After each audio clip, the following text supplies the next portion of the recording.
Picture a monastery courtyard at dusk. The sky bleeds orange and purple as shadows stretch across cobblestones still warm from the day. Sun. In the center, a fire burns, not the kind meant for warmth or cooking, but something else entirely. Monks move in silence, carrying armfuls of manuscripts, their faces blank as they feed page after page into the flames. The vellum curls and blackens. Words written by human hands, preserved for generations, vanish into smoke and ash within seconds. This wasn't a single moment of destruction. It happened across Europe for centuries. Monasteries, universities, church archives, anywhere knowledge was kept, knowledge was also destroyed. We retold that medieval history comes to us through careful preservation, that monks were the guardians of learning who saved the wisdom of ages, and in some ways that is true, but it is only half the story. The other half is what they chose not to save, or more precisely what they chose to erase. Think about the sources we have for medieval life: church records, noble chronicles, official documents written by those in power. For those in power, these texts tell us about kings and bishops, about laws and wars, about theology and philosophy. But medieval Europe wasn't populated only by kings and bishops. Somewhere between 90 and 95% of people who lived and died in those centuries left almost nothing behind in writing. Their practices, their beliefs, their daily rituals, filtered through the eyes of people who often feared or despised them. In 1314, a single line in a Parisian court record mentioned something so disturbing that the next 47 pages were torn out. Those pages were never found, but 300 miles away, in a village that no longer exists, someone carved a symbol into a church wall. The same symbol that appeared in that missing testimony. What were they trying to tell us? What was so dangerous it had to be physically removed from the historical record, yet so important that someone risked carving it in stone? This is the pattern we find again and again, knowledge that vanishes precisely when it becomes inconvenient. After the Fourth Lateran Council in 1215, a medical text that had been copied and studied for generations simply disappeared from every known library, not lost to fire or flood, just gone.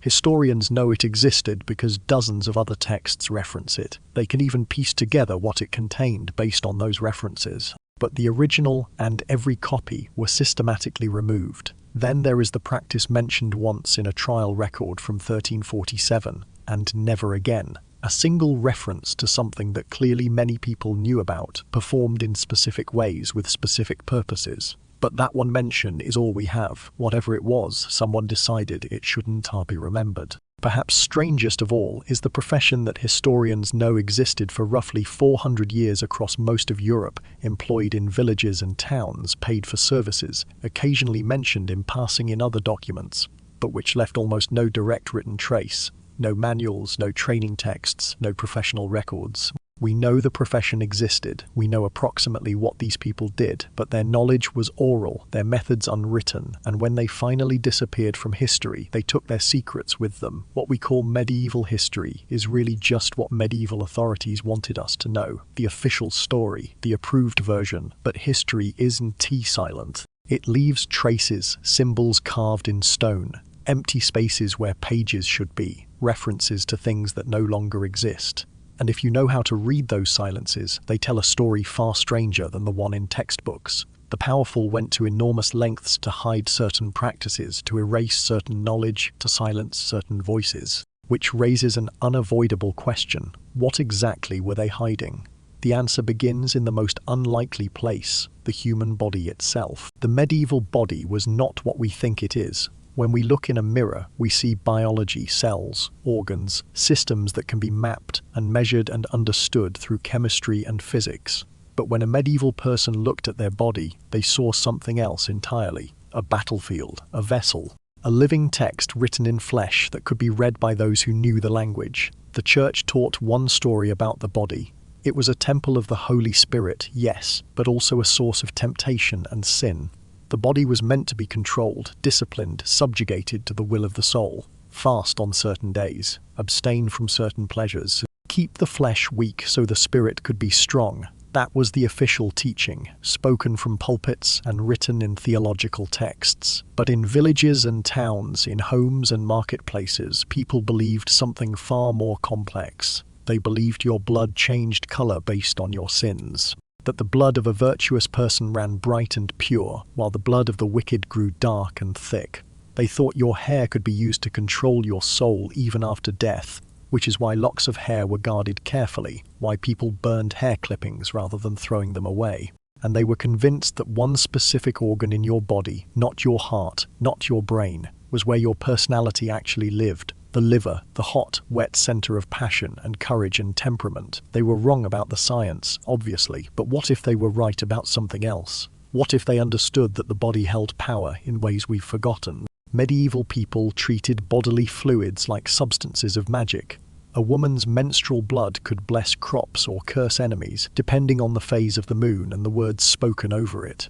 Urine wasn't just waste, it was a diagnostic map. Healers would taste it, smell it, hold it up to the light, and read in its color and texture the story of what was happening inside the body. Saliva mixed with specific herbs could seal contracts more binding than any written document. Sweat collected from a sick person could be used to draw the illness out, transferred to an object that would then be buried or burned. The body could be read. Moles and birthmarks weren't random, they were signs, messages written on the skin that revealed character and fate. A mark above the left eye meant one thing. A mark on the right palm meant another.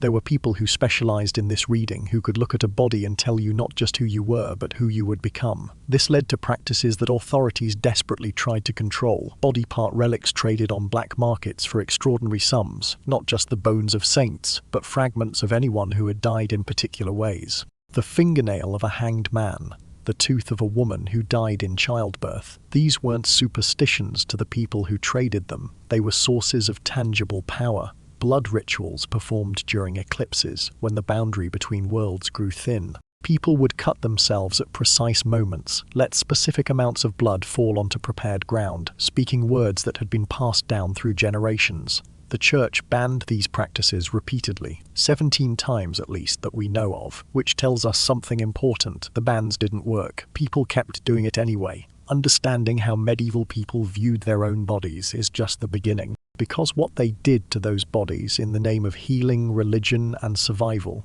crosses every boundary we can imagine, and it starts with something the church tried to ban at least 17 times. There is a trick to reading medieval records, and once you learn it, the entire landscape of history shifts.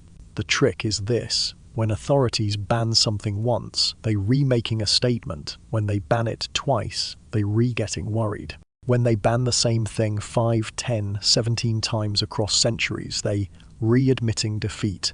They re-documenting their own failure to stop something that simply will not die. Take the practice of casting lots, using stones, bones, or dice to make decisions or predict the future.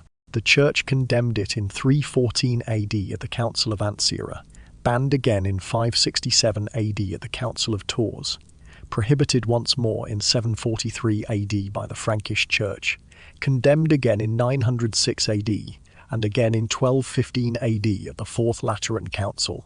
900 years of bans, and people never stopped doing it. Not because they were rebellious or stupid, but because it was woven into the fabric of how they made decisions, how they understood fate, how they lived their lives. Folk healers present the same pattern. 5 different popes issued formal bulls against certain types of healing practices. 5 separate declarations across 2 centuries, each one describing the problem in increasingly desperate language, each one threatening harsher penalties. Why? Because the population trusted these healers more than they trusted university-trained physicians. When your child was sick, you didn't go to someone who had studied Galen in Latin. You went to the woman 3 houses down who knew which plants to use and which words to speak over them. The church could ban her all they wanted. She wasn't going anywhere. This pattern teaches us to read records backward. Every prohibition is an admission. Every condemnation is a map showing us exactly where to look for what actually mattered to people.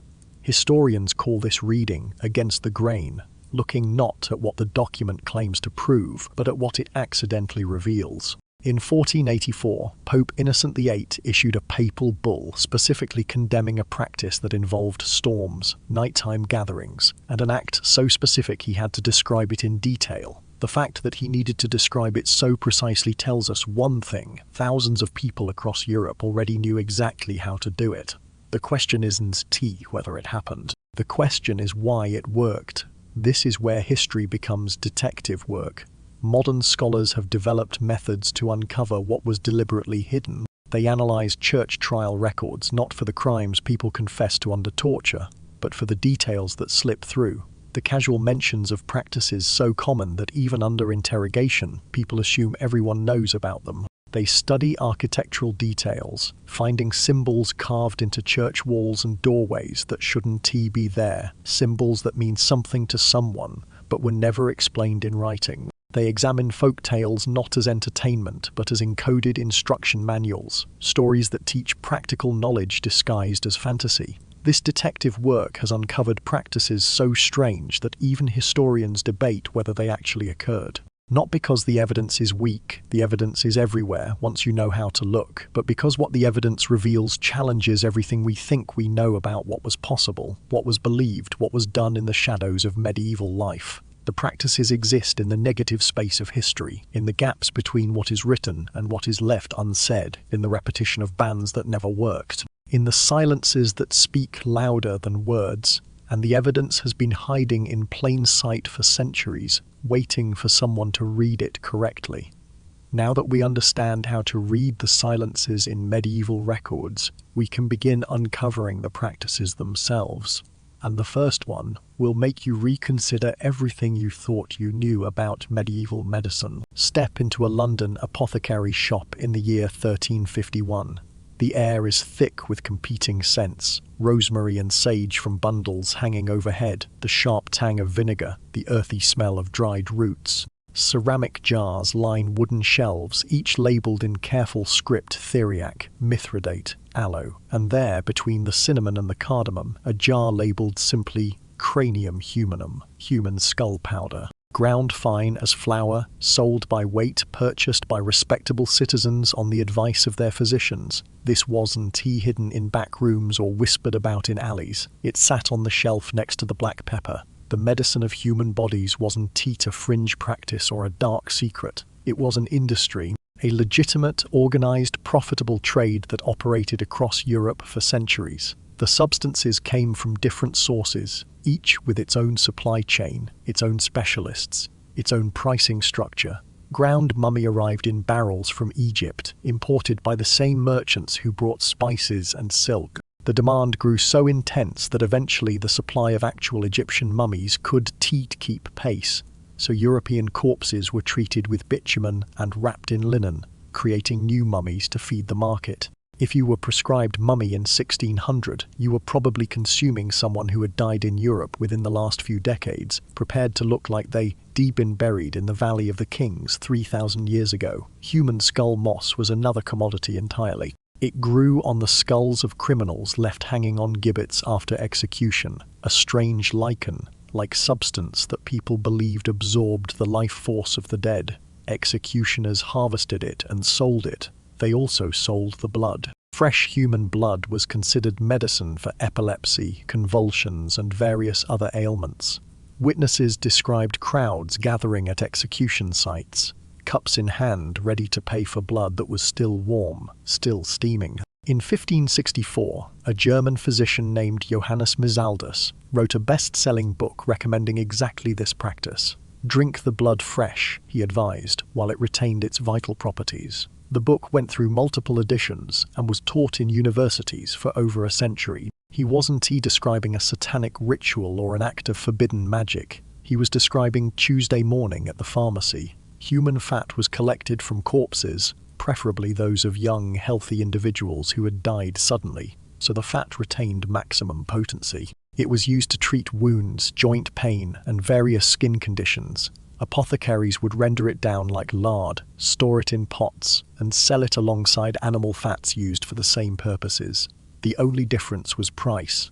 Human fat cost more. Then there were the more specialized ingredients: ground human heart for epilepsy, powdered human liver for specific ailments, fragments of skull for headaches. Each had its application, its proper dosage, its place in the medical texts. Why did this make sense to them? Because medieval medicine operated on principles that created an internal logic. The doctrine of signatures taught that like cures like that, substances resembling the ailment or the affected body part held power over it. And humoral theory taught that health meant balance among the body's fluids and qualities. Human substances coming from beings created in God's image were considered the most powerful medicines available. The closer to the source of life, the more potent the cure. Freshness mattered enormously. A criminal executed that morning provided better ingredients than a body that had been dead for days. This created an economy around death that we find difficult to comprehend.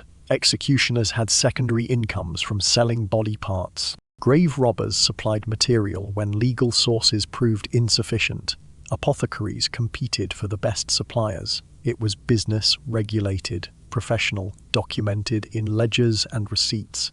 The church approved of this, universities taught it, physicians prescribed it. Because in their framework this wasn't desecration or cannibalism. It was sophisticated medicine based on the best available understanding of how bodies worked, how illness happened, how healing occurred. These weren't monsters or madmen. They were healers doing what they genuinely believed would save lives. But corpse medicine was sold openly in shops and prescribed by licensed physicians. It was legal, documented, and accepted. The truly hidden medical practices, the ones that people risked their lives to perform, were far stranger. And they required secrecy because they challenged something the church held sacred, the boundary between life and death itself. The church permitted dissection under very specific circumstances. Once a year, perhaps twice, a university might be granted permission to dissect the body of an executed criminal. The event was ceremonial, performed before an audience, following strict protocols. The physician would read from classical texts while a barber, surgeon did the actual cutting, confirming what Galen had written 1,000 years earlier. This was anatomy as theatre, not discovery. But in workshops and back rooms, in rural cottages and urban cellars, other cutting was happening, unsanctioned, undocumented, and far more sophisticated. Certain practitioners possessed anatomical knowledge that shouldn't have existed according to the official timeline of medical history. They understood the circulatory system before Harvey supposedly discovered it. They knew which organs could be damaged without causing death and which wounds were inevitably fatal. They could identify infections before visible symptoms appeared and understood that cleanliness prevented disease spread long before anyone had heard of germs.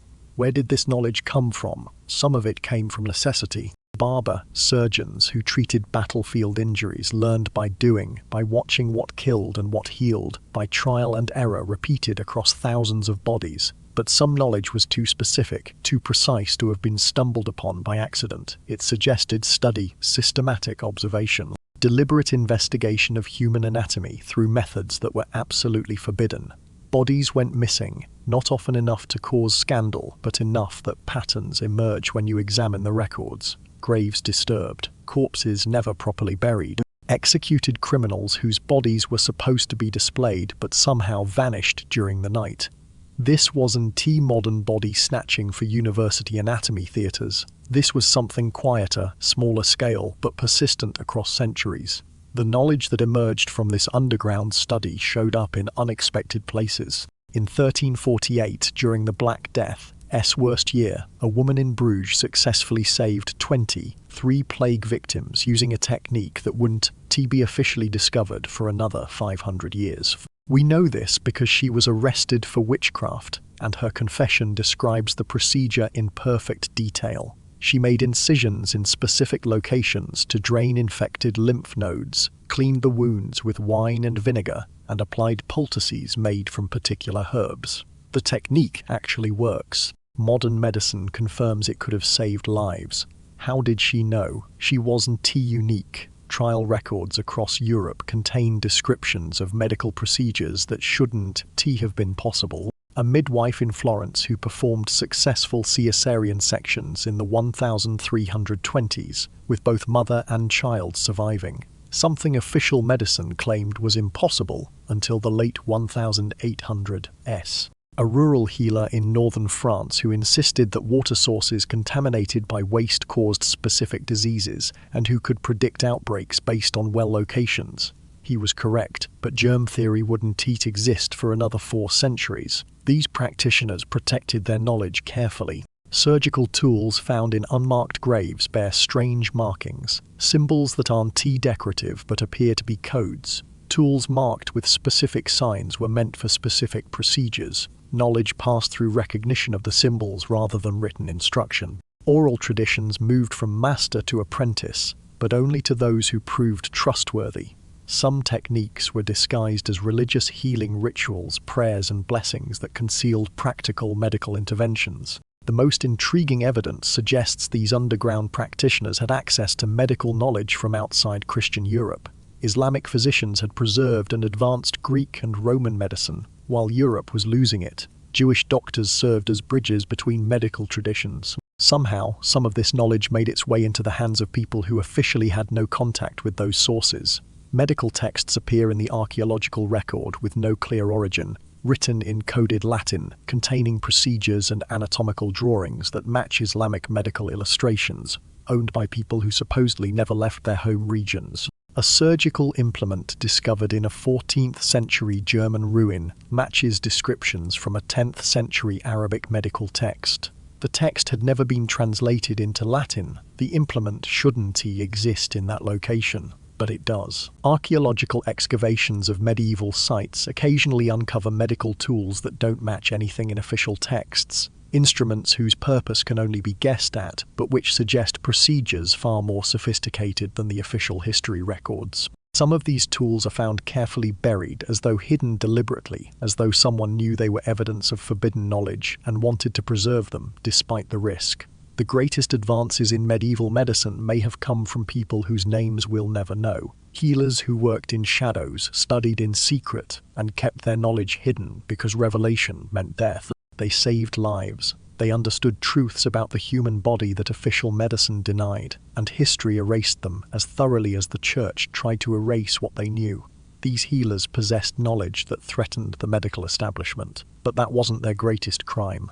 Their greatest crime was practicing a medicine that blurred the line between healing and magic using techniques that worked but couldn't be explained by church-approved theory. And nowhere was this more apparent than in the substances they used, substances that altered consciousness itself. Behind a cottage on the edge of a village, hidden from the road by a fence of woven willow, there grows a garden, rosemary and thyme near the path, where visitors might see chamomile and feverfew in neat rows, respectable and known. But in the back corner, in the shadows where fewer eyes wander, other plants grow, deadly nightshade with its black berries, henbane with flowers the colour of old bruises, mandrake, its root twisted into shapes that look disturbingly human, hemlock which killed Socrates and could kill anyone else who touched it without knowledge. This garden exists in dozens of trial records described by neighbours who testified against healers, by investigators who examined properties, by the accused themselves under questioning.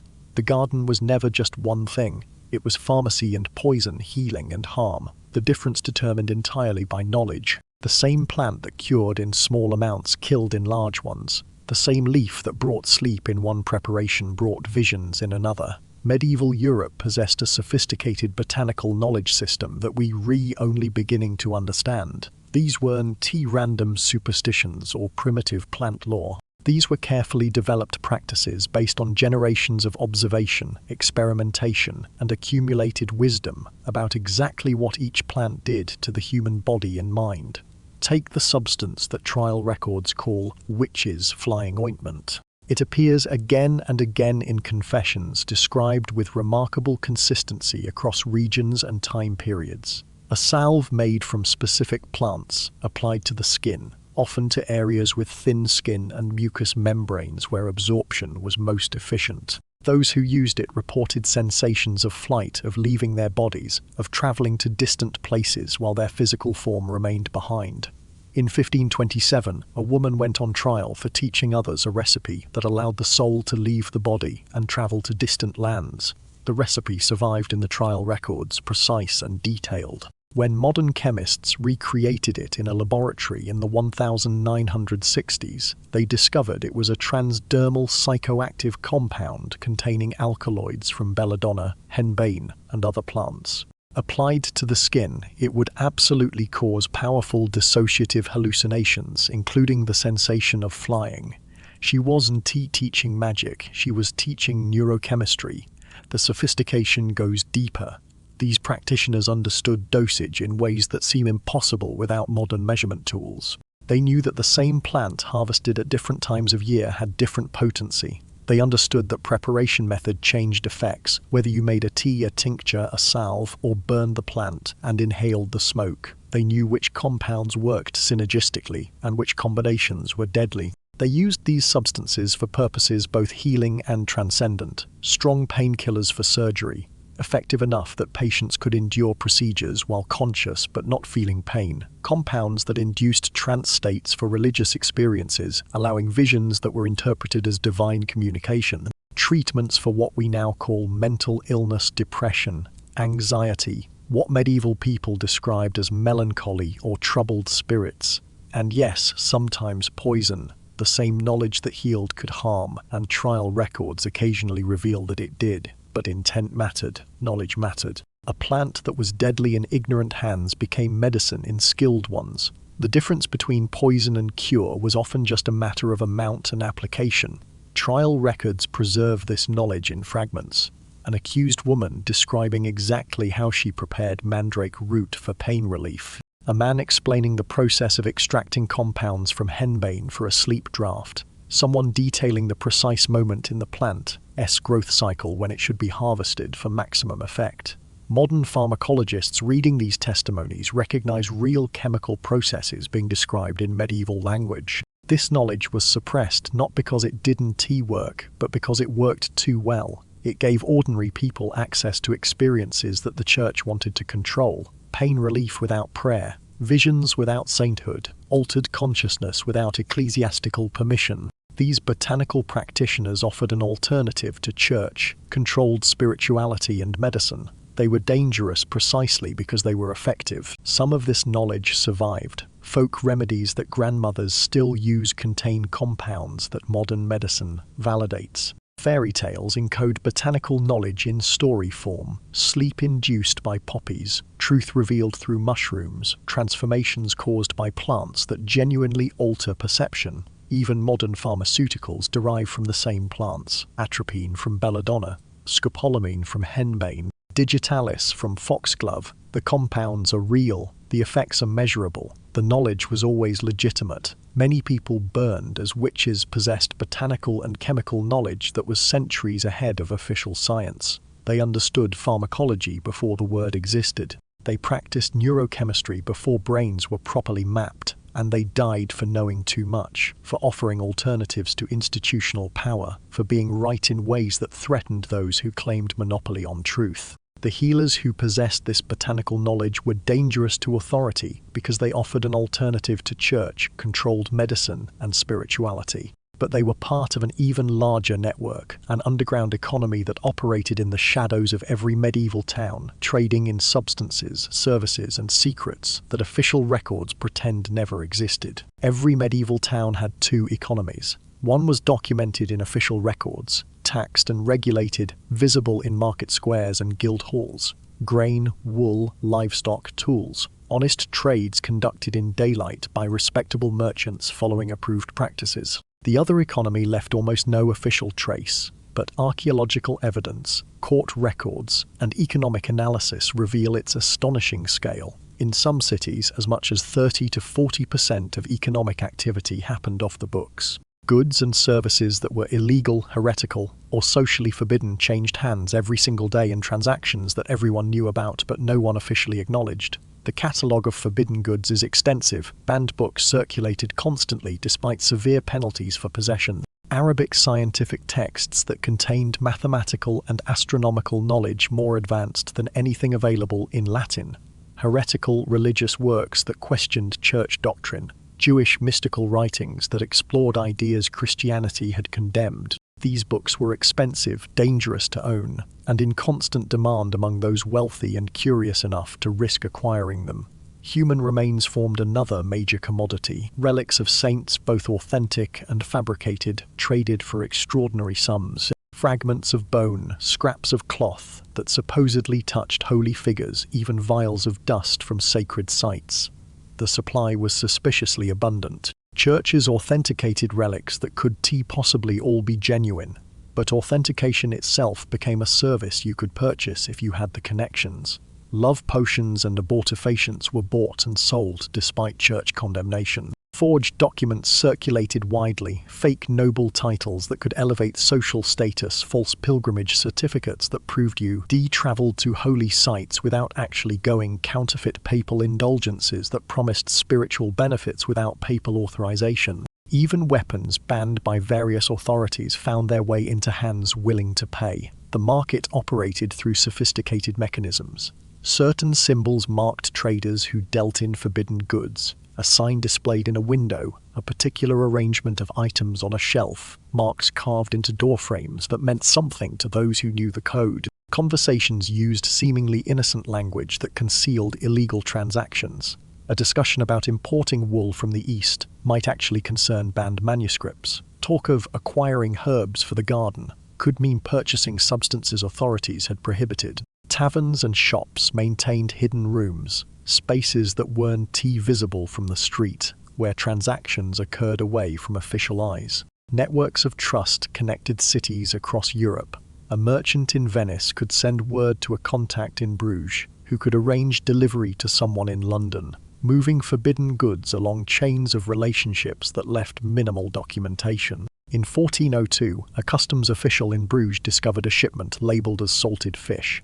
Inside were 47 banned Arabic manuscripts on mathematics, medicine, and astronomy. The merchant who owned them was a respected church deacon. When asked why he possessed forbidden texts, he said something the court recorder found so disturbing he wrote it in cipher rather than plain text. It took historians 600 years to decode his answer, because some truths are too valuable to be controlled by fools.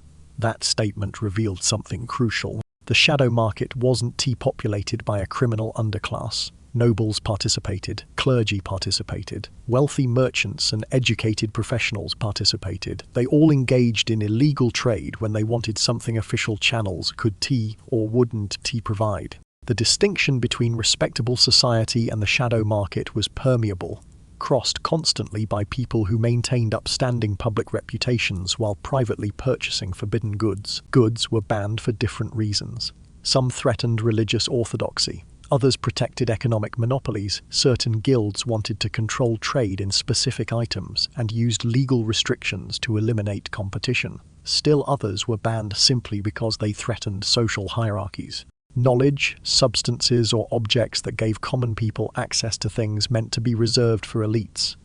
Understanding the shadow market is essential to understanding how medieval society actually functioned, not according to laws written in books, but according to practices people actually lived by.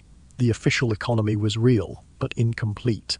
The shadow economy filled the gaps, met the needs, and operated according to rules that everyone understood but few acknowledged openly. But the shadow market didn't just trade in objects, it traded in services that couldn't be spoken of openly. Services that addressed the most intimate, desperate needs of human life. Services that, if discovered, could result in death. And the most dangerous profession in this economy belonged to those who helped women control one thing that church and state desperately wanted to control: their own fertility. Midwifery was legal, necessary, and often respected. Every community needed women who understood childbirth, who could guide mothers through labor, who knew what to do when complications arose. Midwives attended births, blessed newborns, and occupied a recognized place in medieval society. But some midwives knew more than how to deliver babies. They knew how to prevent them. The church's position was absolute and unambiguous. Any interference with conception or pregnancy was sin. Contraception, abortion, anything that prevented or ended pregnancy was condemned as murder, as defiance of God's will, as cooperation with demonic forces. The penalties were severe, the doctrine was clear, and yet the practices continued. archaeological evidence tells a story that official records try to hide. Rubbish heaps from medieval sites contain remains of specific plants, pennyroyal, tansy, rue, in concentrations that suggest deliberate cultivation and use. These weren't tea-cooking herbs or decorative flowers. They were abortifacients, plants that cause uterine contractions and terminate pregnancy. Medical implements found in midwives. Graves include tools whose only logical purpose was performing procedures the church absolutely forbade. Demographic patterns reveal even more. Analysis of medieval birth records shows spacing between children that is too consistent to be random. Families, especially in cities, had children at intervals that suggest deliberate control, not complete prevention. That would draw attention, but management, timing, planning. Court records accidentally document what was supposedly impossible. Trials where women were accused of preventing conception through diabolical means. Under torture, they described methods, herbal preparations taken at specific times, barriers made from specific materials, timing intercourse according to cycles that medieval people weren't supposed to understand but clearly did. Some medieval medical texts contain advice that seems innocent until you recognize the code. Instructions for regulating cycles that actually describe preventing pregnancy. In 1320, a midwife in Florence was arrested for teaching women the art of preventing God's will. During her trial, she described 7 different methods of contraception, 3 methods of abortion, and 1 technique for causing sterility. When a medical historian analyzed her testimony in 1998, he confirmed that 6 of the 7 contraceptive methods would actually work based on modern reproductive science. She was practicing magic. She was practicing gynecology that wouldn't officially exist for another 600 years. The context matters. Pregnancy could kill. Maternal mortality was extraordinarily high, and every pregnancy was a risk. Women had almost no legal rights. A woman could refuse her husband. She couldn't control how many children she bore. Another child could mean starvation for a family already barely surviving. Reproductive control wasn't about convenience or preference, it was about survival. This knowledge moved through networks that left almost no trace. Mother to daughter, the information passed in quiet conversations, in practical demonstrations disguised as ordinary domestic instruction.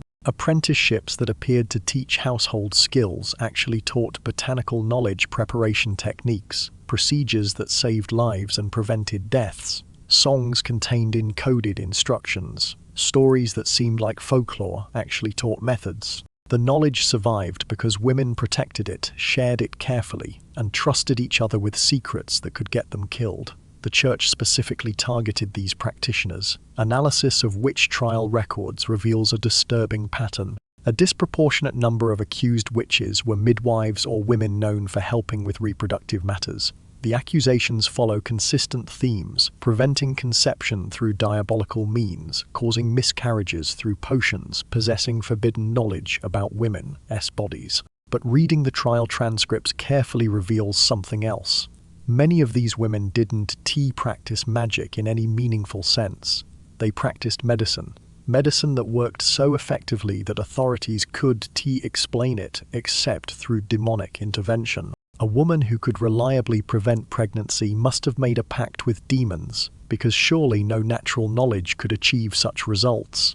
A midwife who could terminate early pregnancy with herbal preparations must be practicing witchcraft, because how else could mere plants have such power? The assumption that women couldn't possess sophisticated medical knowledge led directly to accusations of supernatural aid. They were too effective to be merely skilled. Some of this knowledge survived.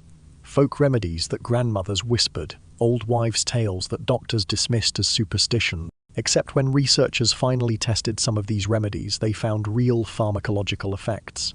The plants actually worked. The timing actually mattered. The methods had genuine basis in biochemistry that medieval women understood through observation and experience. The practitioners who helped women control their fertility operated in a world of constant danger, but they weren't alone in the shadows. Another profession thrived in secret, one that served desires that couldn't be spoken of, that generated enormous wealth, and that existed in every major city despite being officially banned. a profession that kept detailed records they never intended historians to find. The church condemned prostitution as sin. Preachers thundered against it from pulpits. Theological texts described it as moral corruption, a stain on Christian society. And yet, walk through any major medieval city and you find brothels operating openly, paying taxes to city governments, regulated by municipal authorities who set prices and enforced health inspections. But that official tolerance tells only part of the story. Behind the licensed establishments, a far more complex world of sexual commerce thrived in shadows. Unlicensed brothels catered to specific clienteles that official houses wouldn't serve. Escort services operated through coded messages left at certain taverns, arrangements made through intermediaries, meetings in private rooms rented by the hour. Traveling sex workers moved between market fairs and religious festivals, following the crowds, disappearing before local authorities could intervene. The geography of desire was far more intricate than any official map acknowledged.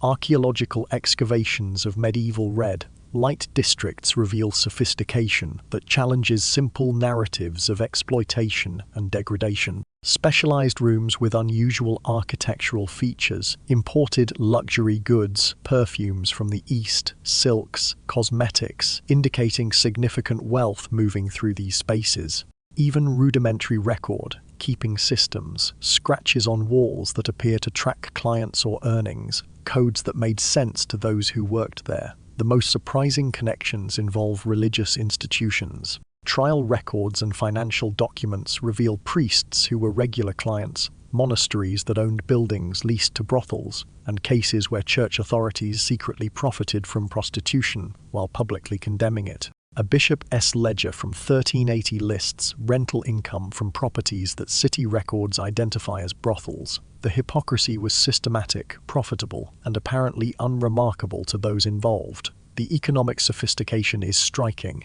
Pricing structures varied by service, by clientele, by location and time. High-end courtesans charged amounts equivalent to a craftsman's monthly income for a single evening. Street workers charged much less but saw more clients. Protection rackets operated openly. City guards who took cuts in exchange for safety, or who extorted those without official licenses.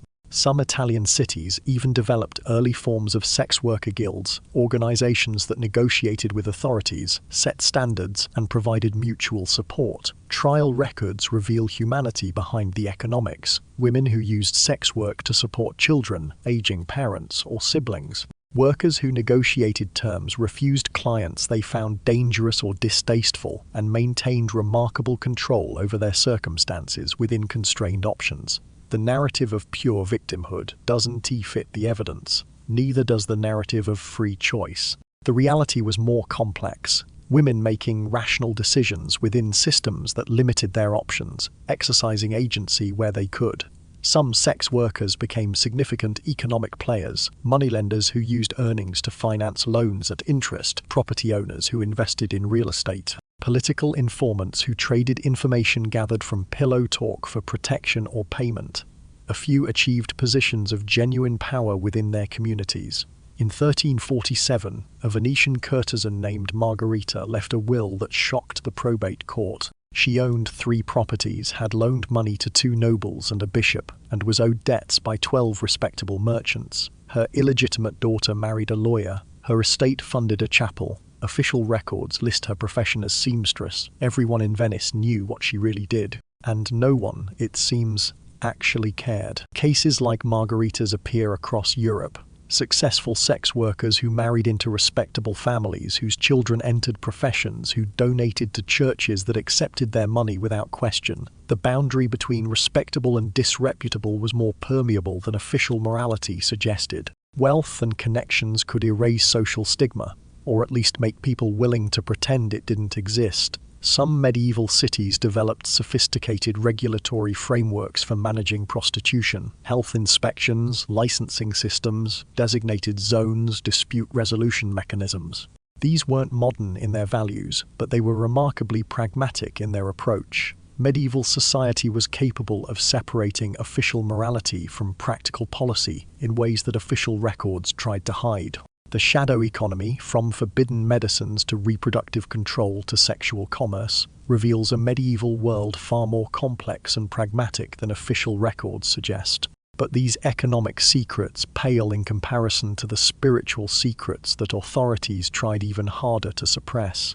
Secrets about what medieval people actually believed, practiced, and worshipped when they thought no one was watching. Imagine a forest clearing in southern France, sometime past midnight in the year 1240. No moon tonight. Darkness so complete that the people gathering here navigate by memory and touch. They've walked separate paths from different villages, arriving at different times, careful never to travel in groups large enough to draw attention. Now, perhaps 40 of them stand in a rough circle around a central space where no fire burns. This isn't tea witchcraft. This is church. They re-Christians. They believe in Jesus, in salvation, in the importance of living a moral life. But they don't believe the Catholic Church has any authority to mediate between them and God. They don't believe in the Pope's supremacy. They don't accept that priests have special powers or that sacraments are necessary for salvation. Some of them believe something even more radical, that the physical world itself was created not by God but by an evil force, and that salvation means escaping materiality entirely. The Catholic Church calls them Cathars, heretics, enemies of true faith, but in this region they are the majority, the real Christianity as far as most people here are concerned. The Catholic priests in their stone churches are the outsiders, the foreigners, the ones practicing a strange imported religion. This pattern repeated across medieval Europe in ways that official histories have worked hard to obscure.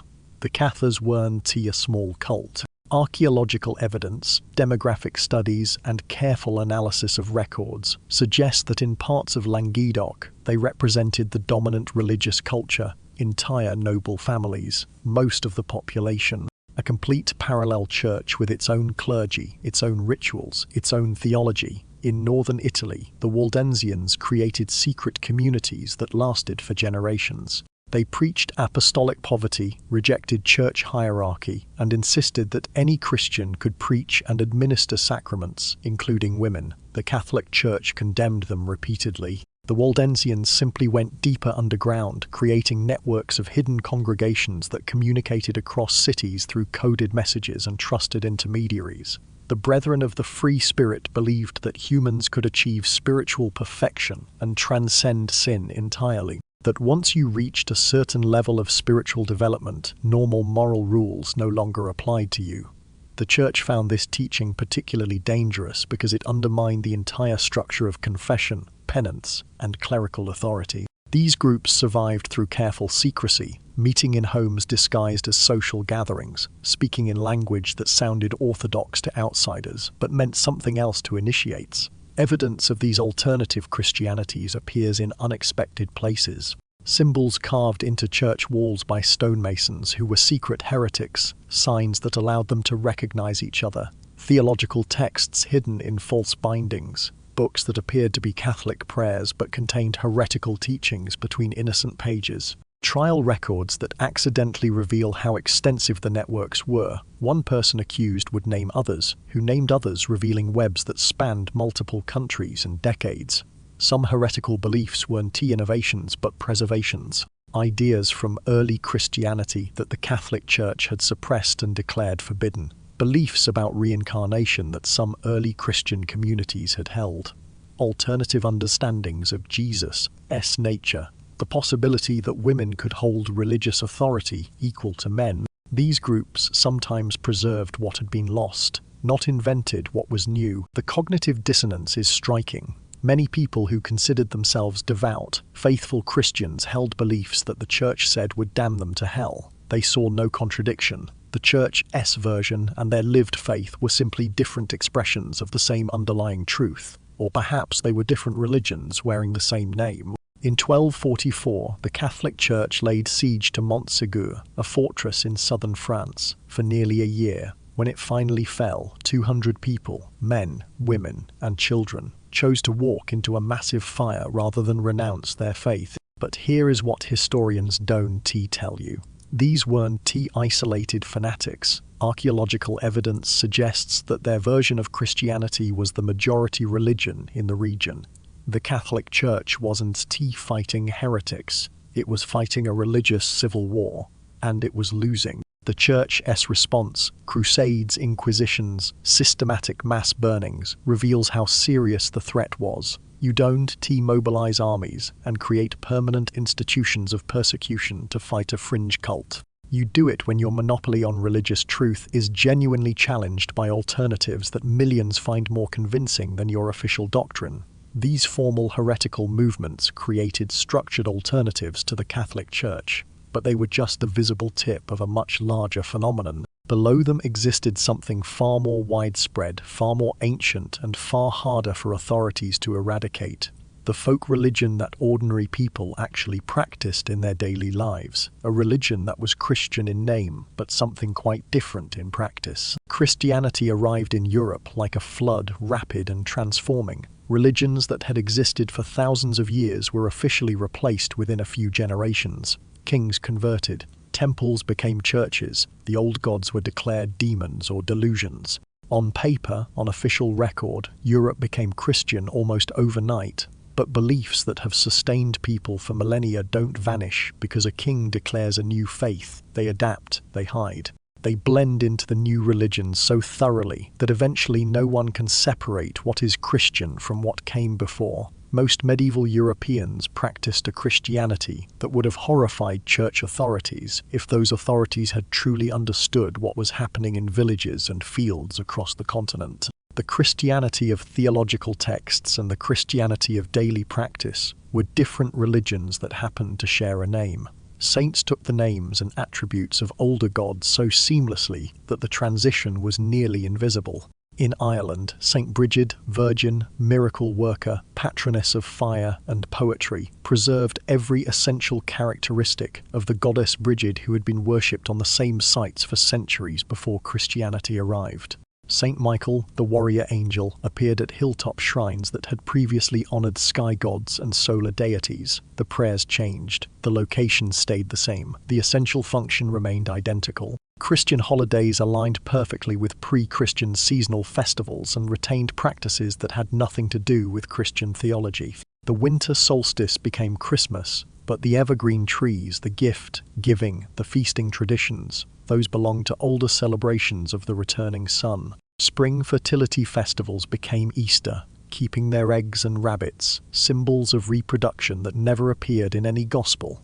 All Hallows Eve fell exactly on Samhain, when the boundary between worlds grew thin, when the dead walked close to the living. People attended Mass and prayed to Christian saints, then performed rituals the Church had explicitly condemned. They buried offerings at the bases of saint statues, coins, food, small tokens, exactly as their ancestors had left offerings for earlier spirits.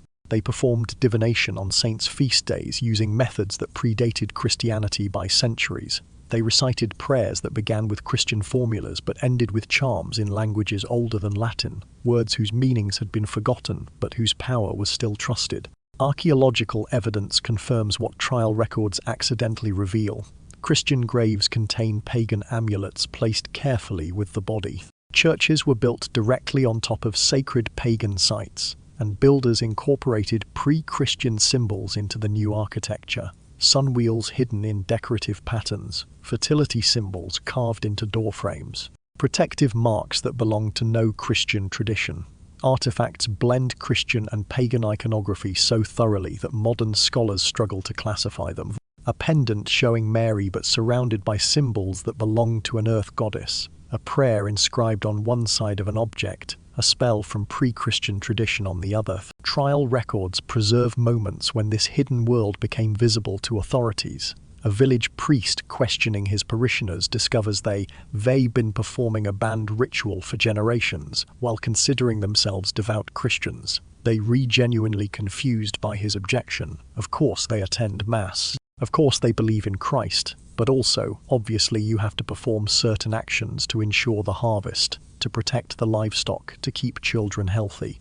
These aren't separate religious systems to them. They one integrated practice. In 1486, a German priest wrote an angry letter to his bishop, complaining that his parishioners continued to perform a ritual every spring solstice, despite decades of prohibition. They would gather at dawn, face east, make the sign of the cross, pray to Mary, and then pour milk into a hole in the ground while reciting a charm that scholars have traced back to pre-Roman Celtic rituals. When asked why they did this, they were confused by the question. Of course they were Christians. Of course they prayed to Mary, but also, of course, you had to feed the earth or the crops would fail. They saw no contradiction whatsoever. Church sermon collections preserve endless complaints from priests, frustrated by practices their congregations refused to abandon. The repetition proves these weren't isolated incidents, but widespread patterns. Priests complained about the same behaviors century after century, in region after region. The complaints document their failure. Eventually, the church stopped trying to eliminate folk practices and began co-opting them instead. Pagan holy wells became shrines to saints. Folk rituals were gradually incorporated into official liturgy, Christianized just enough to be acceptable. The boundary between Christian and pre-Christian became so blurred that even the church could maintain it. The folk religion that blended Christian and pagan elements was widespread but diffuse, practiced by millions but rarely organized.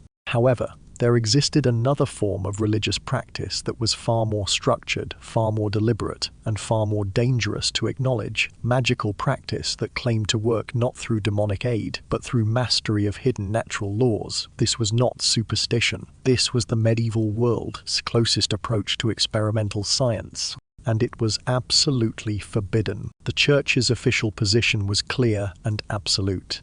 All magic was demonic. Any attempt to manipulate natural forces through ritual, symbol, or invocation was cooperation with demons and deserved the harshest punishment. This doctrine was preached, written into law, and enforced through courts that could condemn you to death for possessing the wrong kind of book. And yet, in university libraries and private studies across Europe, some of the most respected intellectuals of the age were practicing exactly what the church condemned. They called it natural magic.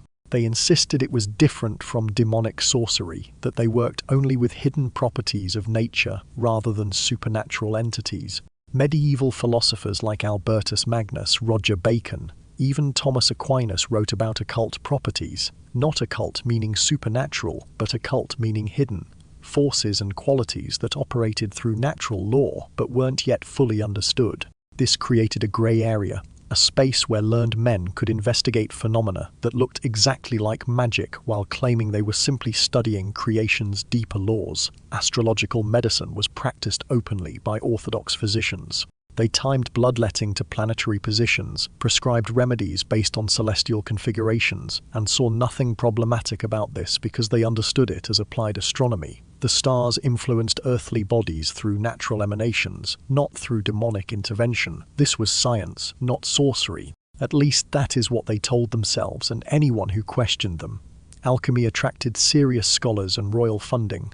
Kings financed laboratories where learned men attempted to transmute base metals into gold and create the philosopher's stone that would grant immortality. This wasn't considered delusion or fraud by many intellectuals. It was experimental philosophy based on theories about matter, transformation, and the fundamental principles of material reality. The fact that it never succeeded didn't diminish the genuine scientific techniques that alchemists developed in the attempt. Talismanic magic involved creating objects charged with celestial power at astrologically calculated moments. Respectable intellectuals kept notebooks recording these operations, timing them to planetary conjunctions, inscribing specific symbols, following complex procedures that they believed captured cosmic forces in physical form. These weren't street conjurers or folk healers. These were university-trained scholars, applying what they understood as natural philosophy. Ritual magic went further, involving elaborate ceremonies to invoke angels or cosmic forces. Grimoires, books of magical procedures, were illustrated, organized, sophisticated texts that required extensive learning just to comprehend. They contained prayers in Hebrew and Greek, astrological calculations, geometric diagrams, and instructions for ceremonies that could take weeks to perform correctly. In 1317, Pope John XII commissioned a secret investigation into magic at the University of Paris. The investigator returned with shocking news. 40% of the university's Masters of Arts owned at least one grimoire of ritual magic.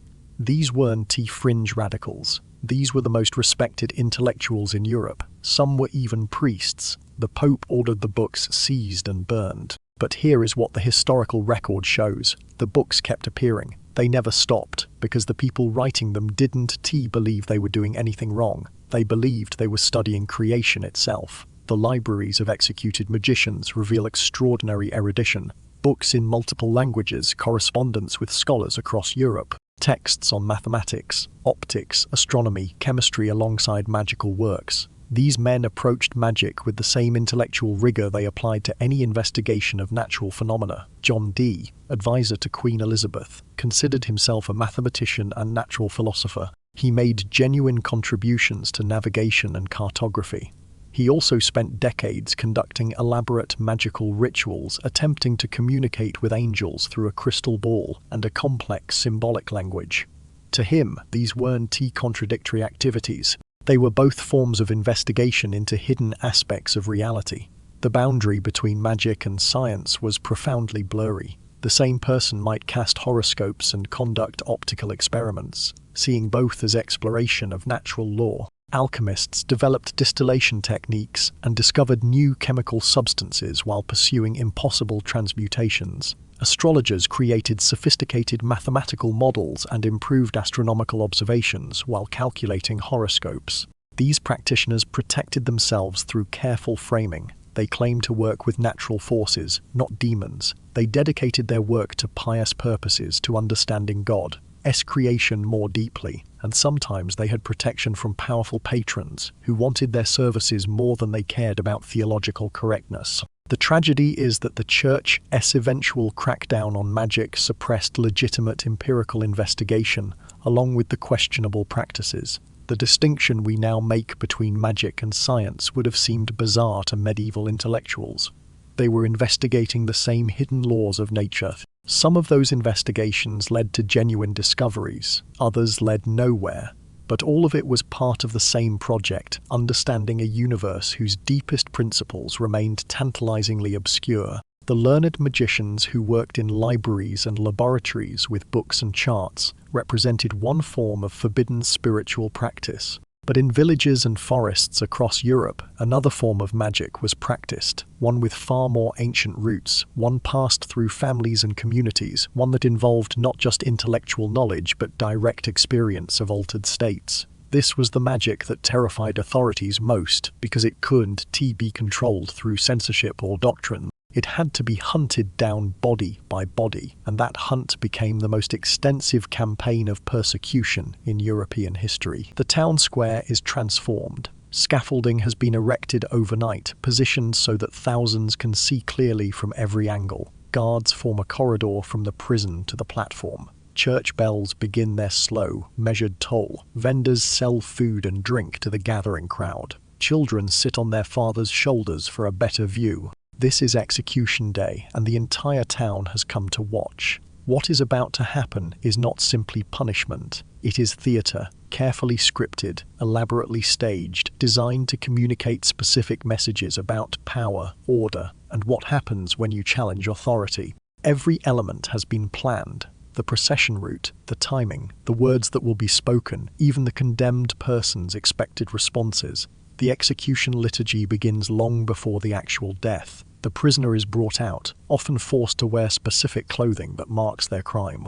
They process through streets while a priest walks beside them urging repentance. At the scaffold, they're expected to perform, to confess their sins, acknowledge the justice of their sentence, ask forgiveness from God and the community, and sometimes deliver a prepared speech warning others not to follow their path. This performance matters as much as the death itself. The method of execution carries its own message. Hanging was for common criminals, considered shameful. The body left to dangle as warning and spectacle. Beheading was reserved for nobles, considered honourable, a quick death that preserved some dignity even in punishment. Burning was for heretics. Fire meant to purify both body and soul, to erase the contamination of wrong belief. Drawing and quartering was for traitors hanged until nearly dead, cut down while still alive, disemboweled, dismembered, the body utterly destroyed to match the magnitude of their crime. Crowds numbered in the thousands for major executions. These were social events that combined elements of religious ceremony, entertainment, political demonstration, and communal catharsis. People took the day off work, families attended together. The atmosphere mixed solemnity with festival, prayer with commerce, horror with fascination.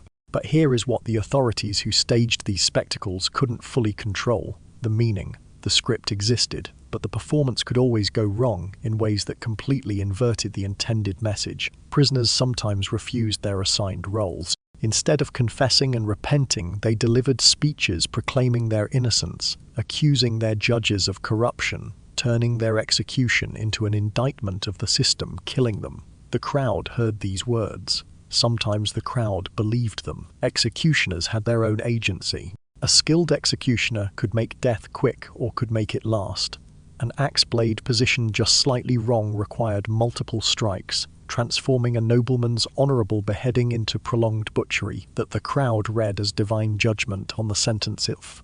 Some historians believe executioners deliberately botched certain executions as acts of silent protest, signaling through incompetence what they couldn't say aloud. Crowds rioted when executions seemed unjust, when the condemned person was popular, when the performance at the scaffold moved people's sympathy rather than confirming their condemnation. The spectators could become participants. Guards might be overwhelmed. The prisoner might be rescued. The execution prevented entirely. In 1305, William Wallace was hanged, drawn, and quartered in London, one of the most brutal executions ever recorded. The English king intended to make an example that would terrify the Scottish into submission. Instead, Wallace's behaviour at his execution turned him into a martyr whose legend inspired centuries of resistance.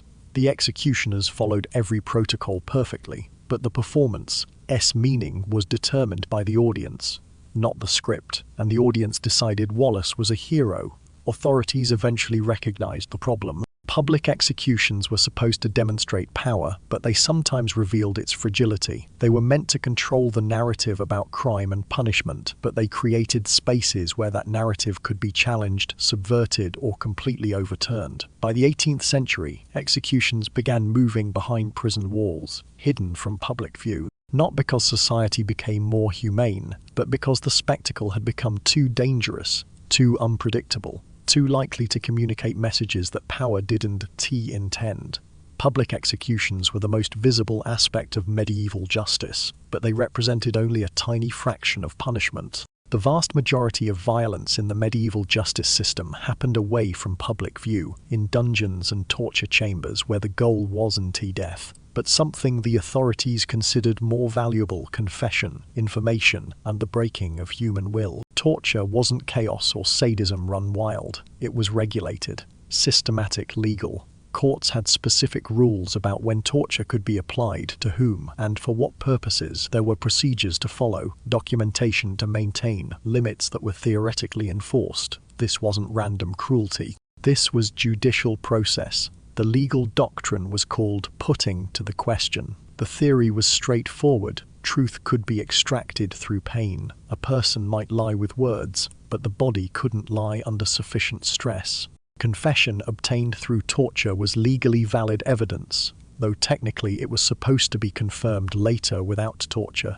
That confirmation rarely happened. The confession under torture was usually enough. Different instruments served different purposes. The rack stretched the body, pulling joints from their sockets gradually, allowing torturers to calibrate the pain precisely. The strappado suspended victims by their wrists, tied behind their backs, shoulders dislocating under their own weight. The wheel broke bones methodically, one by one. Each tool had its application, its technique, its appropriate use for specific crimes or types of information sought. Torturers were professionals, often municipal employees with specific training. They came from families that passed the role through generations. Some wrote technical manuals discussing methodology, optimal duration, how to maximize pain while avoiding premature death. These weren't monsters acting on impulse. They were craftsmen practicing a trade that society had legitimized through law. Court records and surviving manuals reveal the systematic nature of the practice. Sessions were scheduled.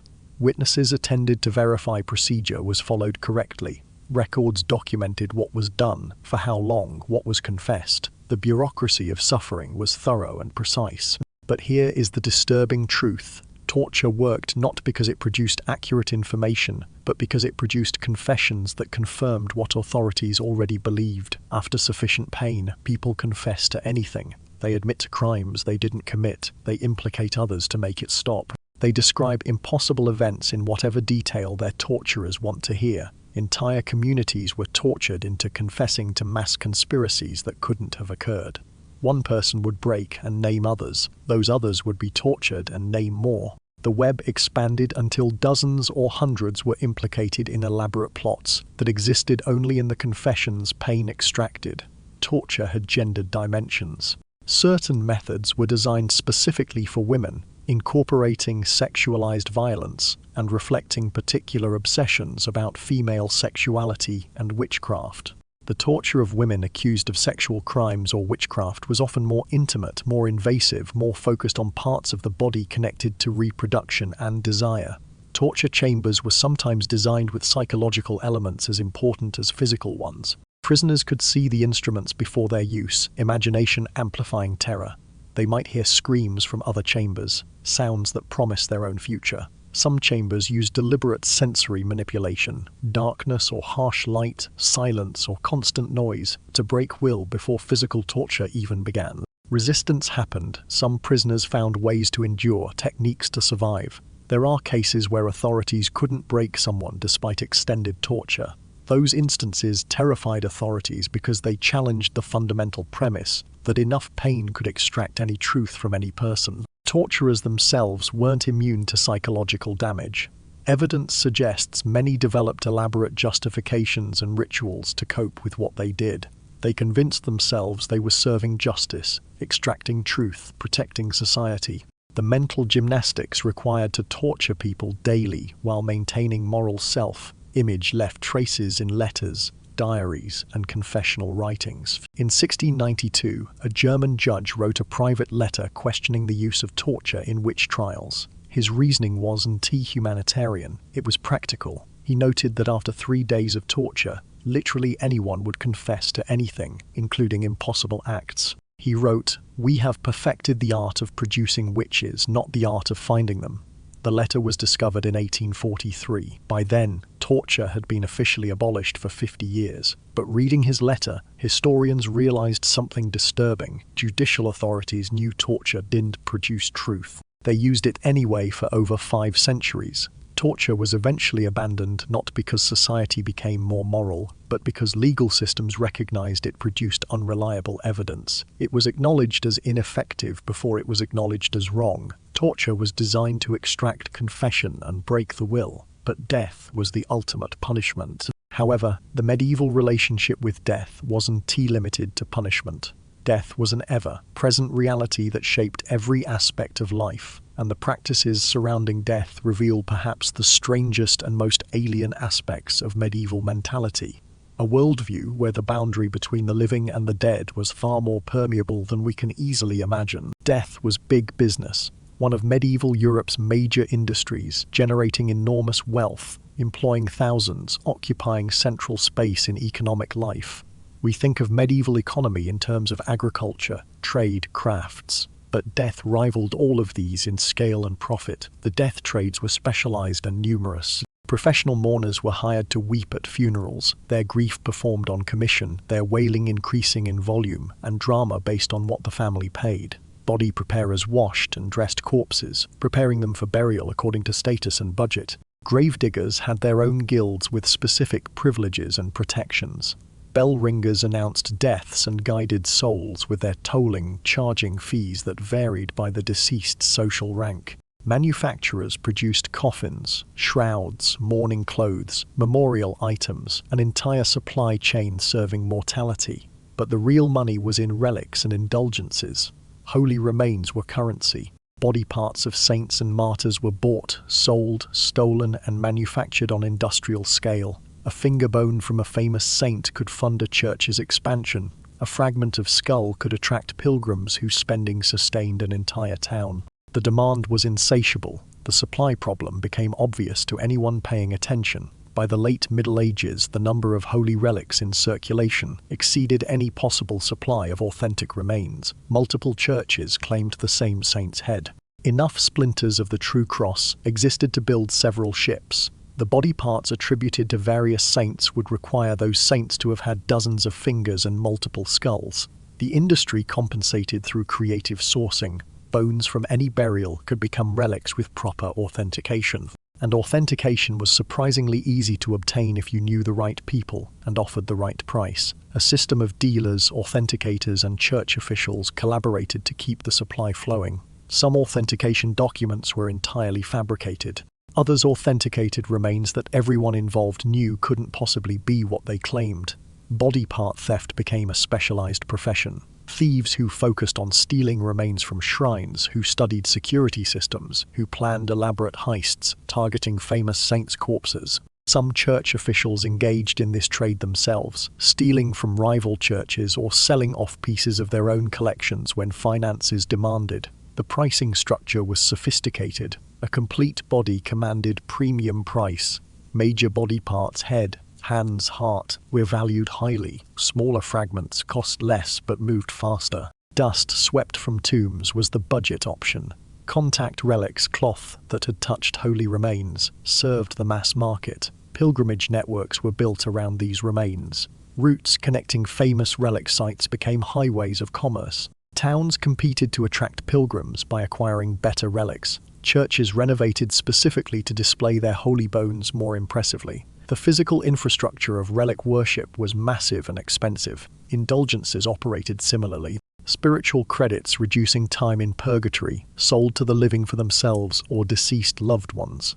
What began as sincere theological practice became commercialized to the point where it sparked the Protestant Reformation. Price lists specified exactly how much gold bought how many years of reduced suffering. In 1481, a church in Cologne claimed to house the skulls of all 11,000 virgins martyred with St. Ursula. Simple mathematics reveals a problem. Even if each skull was the size of an apple, you could fit 11,000 skulls in that church. Modern analysis of the remains shows bones from at least 7 different centuries, male and female, old and young. The Martyrs' Collection was an archaeological dump site marketed as a miracle, and pilgrims paid premium prices to pray before it for over 300 years.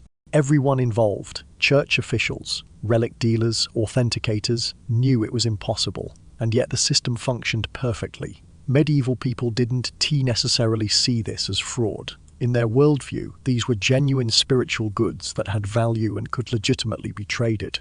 The dead had power. Their bodies could heal, could witness oaths, could legitimize authority, could channel divine grace. This belief created an economy based on supernatural power that was simultaneously deeply spiritual and thoroughly commercial. The economy of death reveals medieval society's complex relationship with mortality and the afterlife.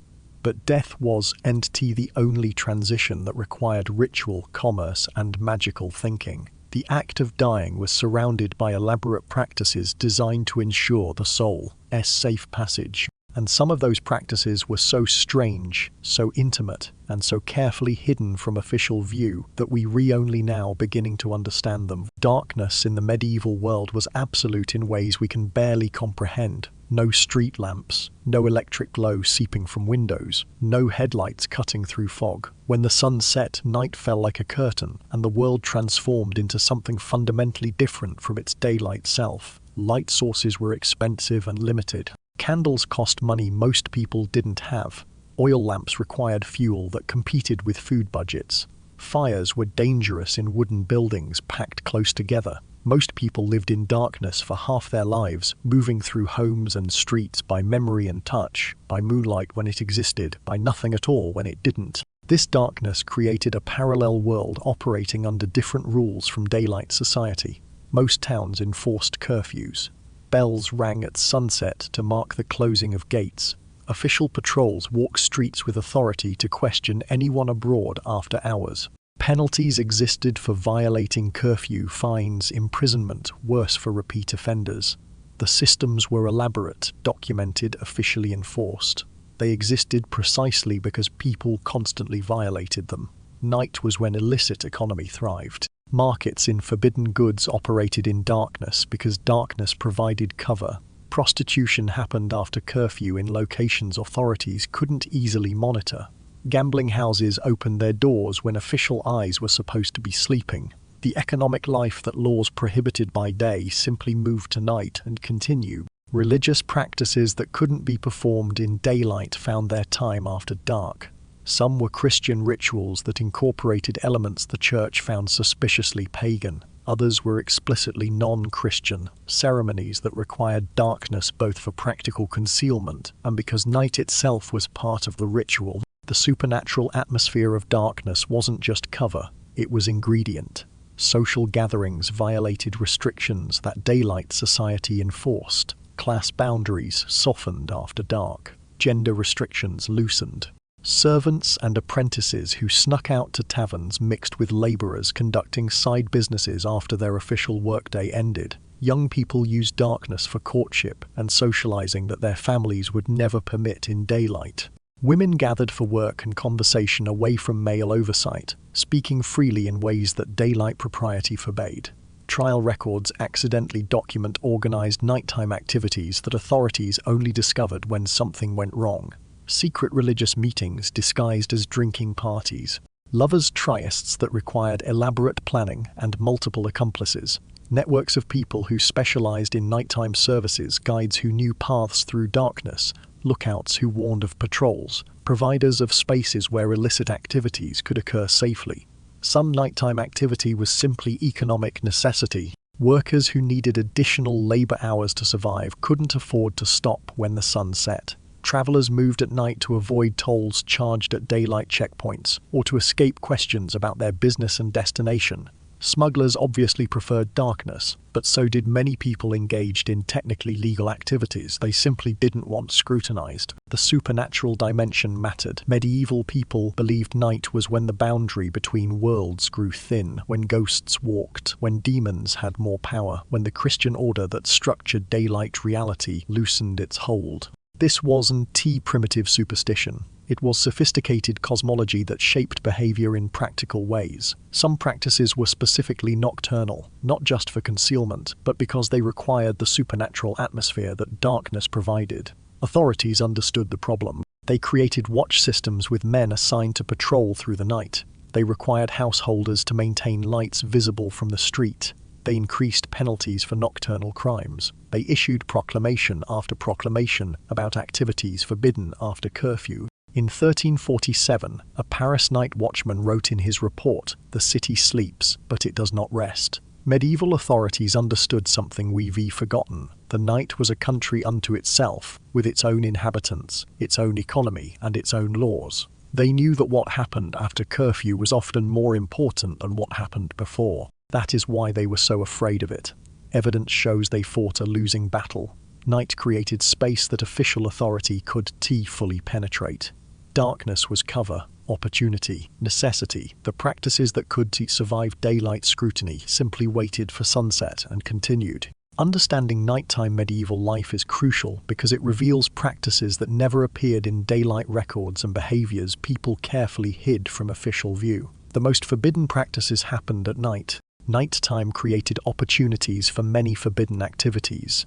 But the practices that authorities feared most were those that combined darkness, secrecy, and rituals that seemed to invoke forces beyond Christian control. These weren't random superstitions, but organized systems of belief and practice that entire communities participated in, passing them generation to generation despite centuries of persecution. Most of what we think we know about witches' Sabbaths comes from tortured confessions and religious propaganda, flying through the air on broomsticks, kissing the devil's posterior, cannibalistic feasts on unbaptized infants. These images saturate historical imagination, repeated so often they seem like documented fact. But recent historical work reveals something different. When you strip away the propaganda and read trial records carefully, when you examine archaeological evidence and compare testimonies across regions, a more complex picture emerges. Nocturnal gatherings were real. They just weren't what the inquisitors claimed. Across Europe, communities held secret assemblies at night in remote locations. The purposes varied: religious ritual, political organization, social celebration, traditional practices passed through generations. These weren't random or occasional. They were structured, regular, embedded in community life. Archaeological evidence provides physical traces, worn paths leading to remote clearings that served no obvious purpose for agriculture or travel. Artifacts found at crossroads and forest edges, remnants of offerings, tools used in ritual, objects that make sense only as ceremonial. Even structures that appear designed for group gatherings away from towns, small enough to escape notice but deliberately constructed. Specific traditions left documentary traces when persecution forced them into view. The Benandanti of northern Italy claimed they battled witches at night to protect crop fertility. Their testimonies describe elaborate night journeys, spiritual combat, rituals performed at crossroads during specific seasons. Inquisitors heard devil worship. Modern historians examining the same testimonies alongside agricultural calendars recognize seasonal fertility rites. Basque night assemblies blended Christian and pre-Christian elements in ways that participants saw as completely natural. Romanian Kruluhari performed healing dances at night, exhausting themselves into altered states where they claimed to commune with forces that could cure illness. Similar traditions existed across Europe, different in specifics but remarkably consistent in structure. These gatherings weren't about devil worship, they were about community cohesion. Folk religious ceremonies that maintained connections to traditions older than Christianity, seasonal celebrations marking planting and harvest, fertility rituals ensuring crops and livestock, healing practices that required group participation and specific timing. Wise women and cunning men organized these assemblies, teaching knowledge the church wanted controlled. Plant lore, weather prediction, healing techniques, agricultural practices tied to lunar cycles and seasonal timing. This knowledge was practical, accumulated over generations, essential for survival. Many gatherings involved altered states of consciousness. Ecstatic dance continued until participants reached exhaustion and trance. Fasting prepared bodies for visionary experience. Sleep deprivation made boundaries between waking and dreaming permeable. Possibly psychoactive compounds from plants that grew wild in the regions where these gatherings occurred. These altered states created powerful shared experiences that reinforced community bonds and transmitted knowledge in ways that couldn't be written or spoken directly. Authorities were threatened for good reasons. These gatherings created alternative sources of spiritual authority outside church control. They taught knowledge that the church wanted to monopolize or eliminate. They reinforced community loyalties that could resist state power. They provided space for practices that challenged official doctrine and demonstrated that people didn't need priests to commune with forces larger than themselves. Under persecution, the gatherings evolved. They became more secretive, with elaborate security measures. Initiation rituals developed to verify trustworthiness before admitting new participants. Some groups adopted the very demonic imagery authorities projected onto them, using it as shield or statement. If we recalled devil worshippers regardless of what we actually do, why not embrace the label and make it mean what we choose? Evidence suggests entire villages participated in traditional gatherings while maintaining public Christian conformity. The practices were far more widespread than persecution records indicate, because most practitioners were never caught. In 1575, a trial in Lombardy examined a man who claimed he battled witches at night to protect the harvest. Under questioning, he described elaborate night journeys, spirit combat, and rituals performed at crossroads. The inquisitors assumed they had caught a witch. But modern historians examining his testimony alongside folk tradition, agricultural calendars, and regional customs realized something else. He was describing a seasonal fertility ritual that had been practiced in that region for at least 1,000 years. He wasn't practicing demonic magic. He was practicing community agriculture. The inquisitors, expecting devil worship, could see what was actually in front of them. Many people genuinely believed in the power of their gatherings to affect crops, weather, health, community welfare. The suppression of these practices destroyed not just superstition but sophisticated traditional knowledge systems that had sustained communities for centuries. The communal gatherings that authorities called Sabbaths were real, but they weren't what propaganda claimed. They were communities maintaining traditions that pre-dated Christianity and that Christianity could eliminate. But these public-facing communal rituals were only part of the story. In the privacy of homes, in the intimacy of family, other practices were passed down. Practices so integral to daily life that most people didn't even consider them religious. They were simply how you lived in the world, and they revealed the deepest layer of medieval belief. Every medieval home was layered with protections invisible to casual observation, but essential to the people who lived there. These weren't occasional rituals or special ceremonies. They were integrated into daily life so thoroughly that most people would have thought to call them religious practices at all. They were simply how you lived in the world. Historians call this the little tradition, the everyday practices that structured domestic life, passed primarily through women and families rather than institutional teaching. These practices operated alongside Christian devotion, often blending with it so seamlessly that practitioners saw no contradiction whatsoever. Threshold magic was nearly universal.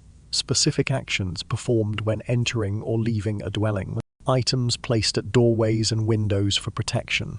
Iron nails arranged in particular patterns. Herbs hung at specific heights. Symbols carved where visitors wouldn't notice, but residents would know they were present. The threshold was understood as a boundary, a place where the protected interior met the dangerous exterior, where spiritual forces could be managed through proper practice. Hearth and chimney customs centered on the household fire as more than a practical necessity. It was the heart of the home in multiple senses. Offerings were left at hearths, small amounts of food, libations poured at specific times. Protective symbols were carved into hearthstones and chimney bricks. Rituals surrounded lighting the first fire of winter and letting the last fire of spring die out. The smoke that rose carried more than just combustion products. Protective charms were built into house structures themselves, objects hidden in walls during construction, not accidentally lost but deliberately concealed, marks carved into wood and stone in places where they served no decorative purpose. Architectural features that appeared functional but were designed primarily for spiritual protection. Archaeological evidence documents these practices extensively. Renovation of medieval buildings reveals concealed objects, shoes, men, women, children, some worn to pieces, some nearly new, written charms on scraps of paper or parchment, dried herbs, small dolls, even mummified animals. The caches appear at thresholds, in walls, under floors, in chimneys. They follow patterns that suggest shared understanding of proper practice, even though no written instructions survive. In 2006, construction workers renovating a 15th century cottage in Yorkshire discovered 38 shoes hidden in the walls. Similar caches have been found in thousands of medieval buildings across Europe. We know this practice was widespread for at least 600 years. We know it was clearly important. People deliberately concealed valued items during construction. We know it crossed all social classes, but here is what we don't know. Why? Not a single medieval document explains the practice. It was so common, so integrated into life, that no one thought to write it down. Which makes you wonder, what else were they doing that was so normal they never mentioned it? Witch marks, geometric patterns carved around doors and windows, appear in thousands of buildings. Interlocking circles, daisy wheels, hexagons. They were designed to trap evil spirits, confuse malevolent forces, protect the household from supernatural harm. Many homes maintained both Christian symbols and older protective practices. A crucifix hung on the wall, a concealed charm hidden at the threshold. Evening prayers to Mary, ritual actions at the doorway that predated Christianity by centuries. The practitioners saw no contradiction. These were complementary, not competing, forms of protection. Women were the primary practitioners and transmitters of this knowledge, mother to daughter, taught through example rather than explanation, through doing rather than discussing. The knowledge was embodied, practical, essential. These practices gave ordinary people agency over their environment. In a world of danger and uncertainty, they provided psychological comfort and practical tools for negotiating forces beyond understanding. They reinforced family and community bonds through shared ritual. They maintained continuity with ancestral practice, connecting present households to generations past. Many of these practices survived into the modern era. Rural areas in the 20th century still showed traces, actions whose origins had been forgotten, but whose performance continued because grandmothers had always done them. For medieval people, the world was alive with spiritual forces that needed constant negotiation. Protection wasn't a one-time act, but an ongoing practice woven into daily life. Understanding domestic magic reveals medieval consciousness more clearly than studying official doctrine, because these were the practices people actually performed every single day.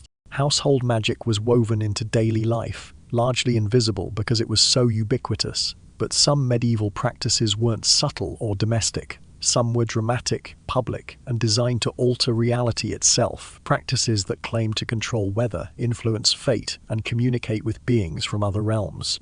These practices existed at the boundary of religion, magic, and what we might call proto-science, and they show medieval people attempting something remarkably ambitious: to understand and control the forces that shaped their world. When a medieval physician examined a patient, he didn't just look at symptoms, he looked up at the position of the moon, the configuration of planets, the current celestial alignments. Treatment timing mattered as much as the treatment itself. Bleed a patient when Mars was ascendant, and you might kill them. Bleed them when the moon was in the right phase and they'd recover. This wasn't superstition layered onto medicine. This was medicine taught at universities, practiced by the most respected physicians in Europe.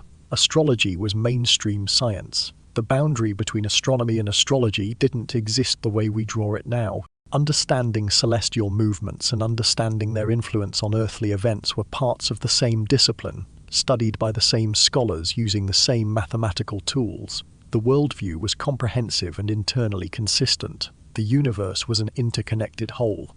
Planets and stars radiated influences that affected everything beneath them. Human bodies, emotions, fates, weather, crops, political events. This wasn't mystical thinking imposed on a mechanical universe. It was sophisticated cosmology that explained observed correlations and provided frameworks for prediction and action. The correspondence system was elaborate.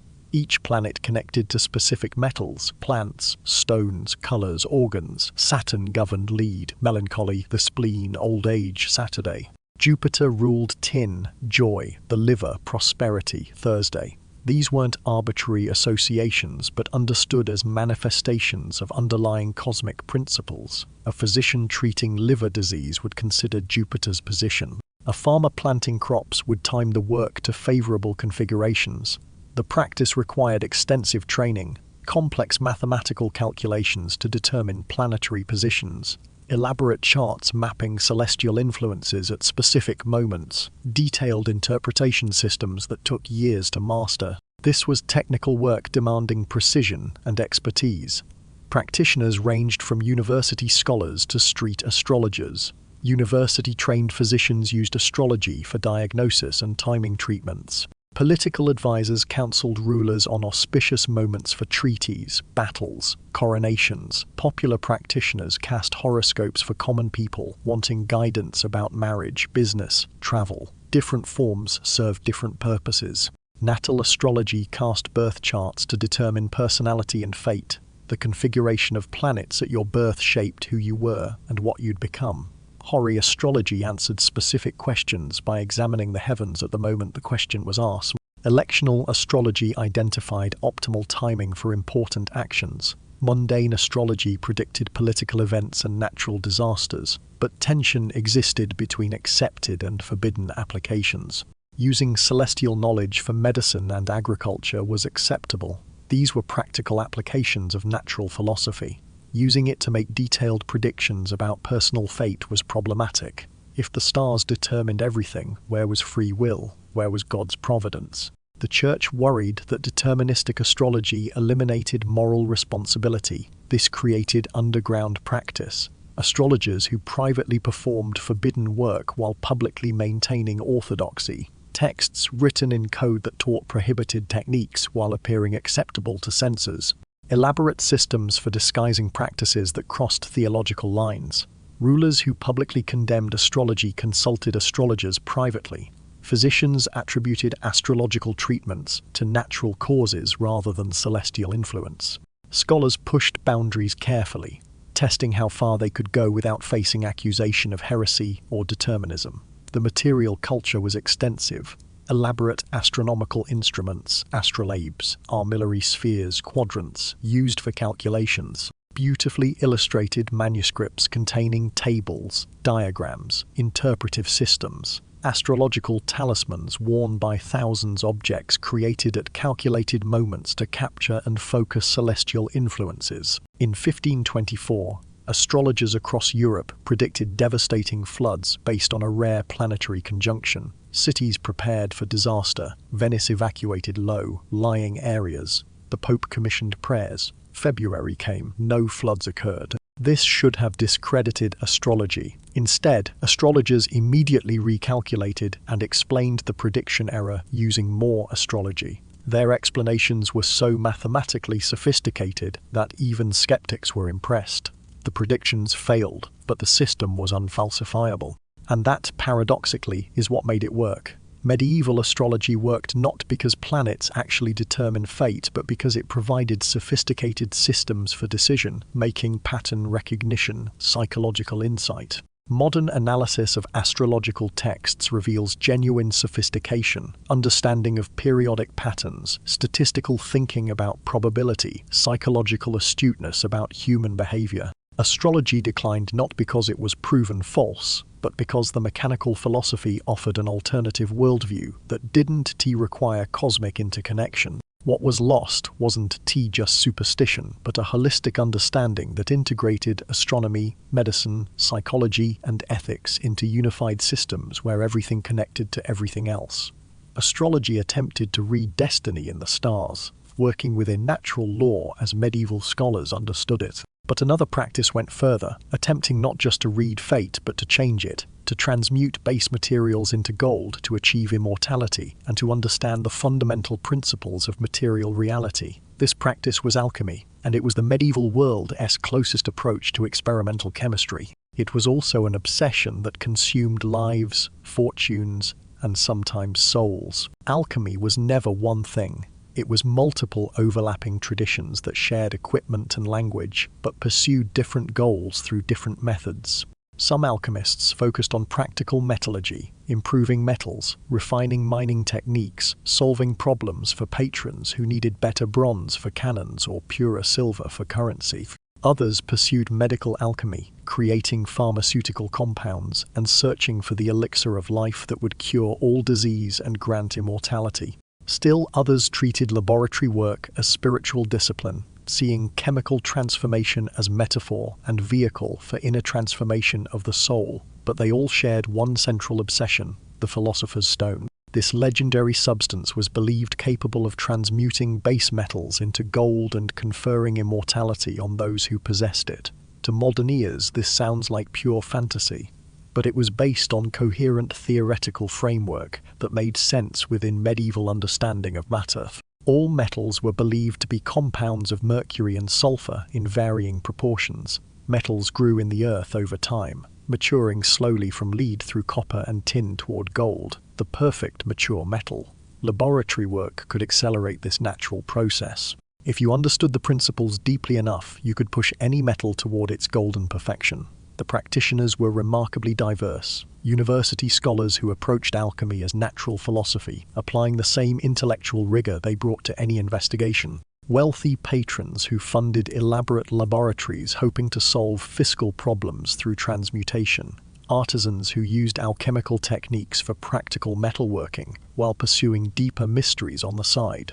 And obsessive individuals who devoted entire lives to the great work, sacrificing health, wealth, relationships in pursuit of transformation. Their laboratories were sophisticated spaces, elaborate furnaces capable of maintaining precise temperatures, distillation apparatus for separating and purifying substances, vessels made from specific materials for specific operations. The equipment was expensive and specialized, requiring significant investment. The substances they worked with ranged from common minerals to exotic imports. Everything from sulfur and mercury to supposedly magical ingredients sourced from distant lands. Alchemists experimented systematically, keeping detailed records of procedures, varying techniques to achieve different results. developing methods for controlling temperature and timing with remarkable precision. This experimentation produced genuine advances. Alchemists developed distillation, crystallization, sublimation, and various synthesis techniques that modern chemistry still uses.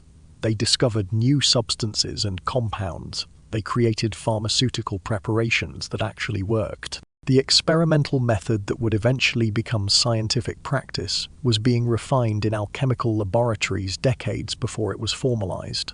The economic context was complex. Some rulers funded alchemical research, hoping to create gold that would solve fiscal crises.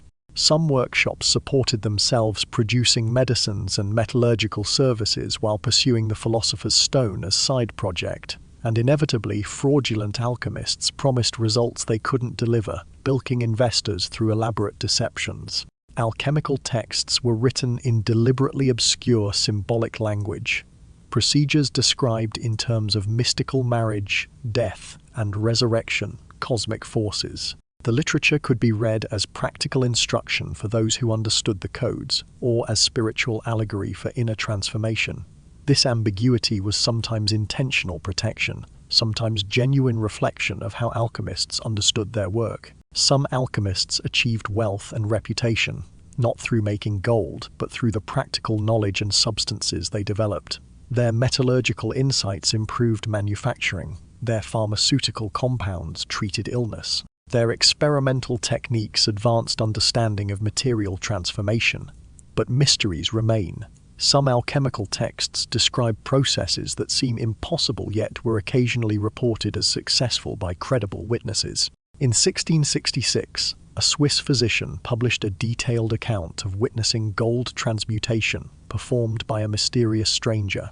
The stranger provided him with a small amount of powder, performed the procedure using the physician's own equipment, and left behind transmuted gold that the physician had analyzed by multiple goldsmiths. All confirmed it was genuine, the physician was credible, the witnesses were multiple, the gold was real, but the procedure was impossible. This case has never been satisfactorily explained. It remains in historical literature as simply the case of the Phoenix gold.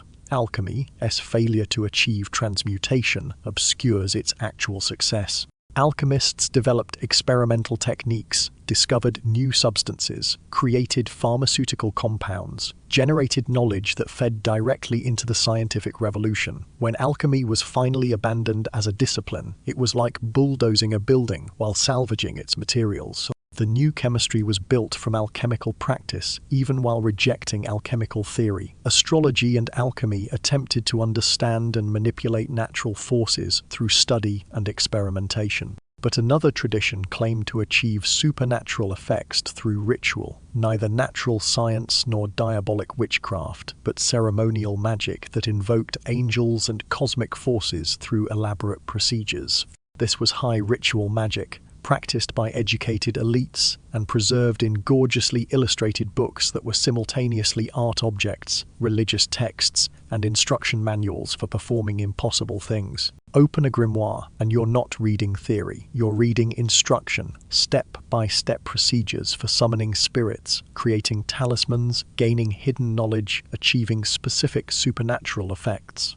These weren't books about magic, they were manuals for doing it. The major traditions claimed different lineages and worked through different frameworks. Solomonic magic traced itself to King Solomon, who supposedly commanded demons through God, given authority, and left his techniques recorded in secret books. Hermetic magic drew on Egyptian wisdom, filtered through Greek Neoplatonist philosophy, working with cosmic forces and planetary spirits. Regional traditions existed across Europe, each with their own texts, procedures, and spiritual hierarchies.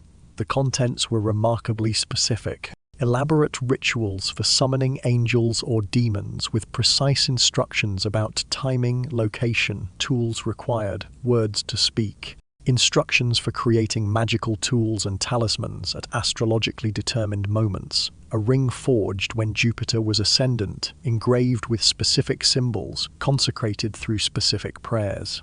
Invocations in various languages including Latin, Hebrew, Pseudo-Hebrew that might be corrupted ancient words or completely invented angel languages. Procedures for achieving concrete goals. finding treasure, gaining love, acquiring hidden knowledge, becoming invisible, compelling spirits to serve you. The sophistication was extraordinary. Rituals that required months of preparation, elaborate purity requirements, specific fasts, ritual bathing, sexual abstinence, complex timing based on astrological calculations down to the hour and minute, precise execution of multi-step procedures where any error supposedly negated the entire operation and might anger the spirits you were attempting to command. Who used these texts? Educated clergy had access to Latin grimoires and the learning required to understand complex procedures. Wealthy individuals commissioned magical operations from expert practitioners, paying for results rather than performing rituals themselves. Occasionally, common people obtained simplified versions, though the full grimoires required education and resources most people didn't possess. The religious framing is fascinating.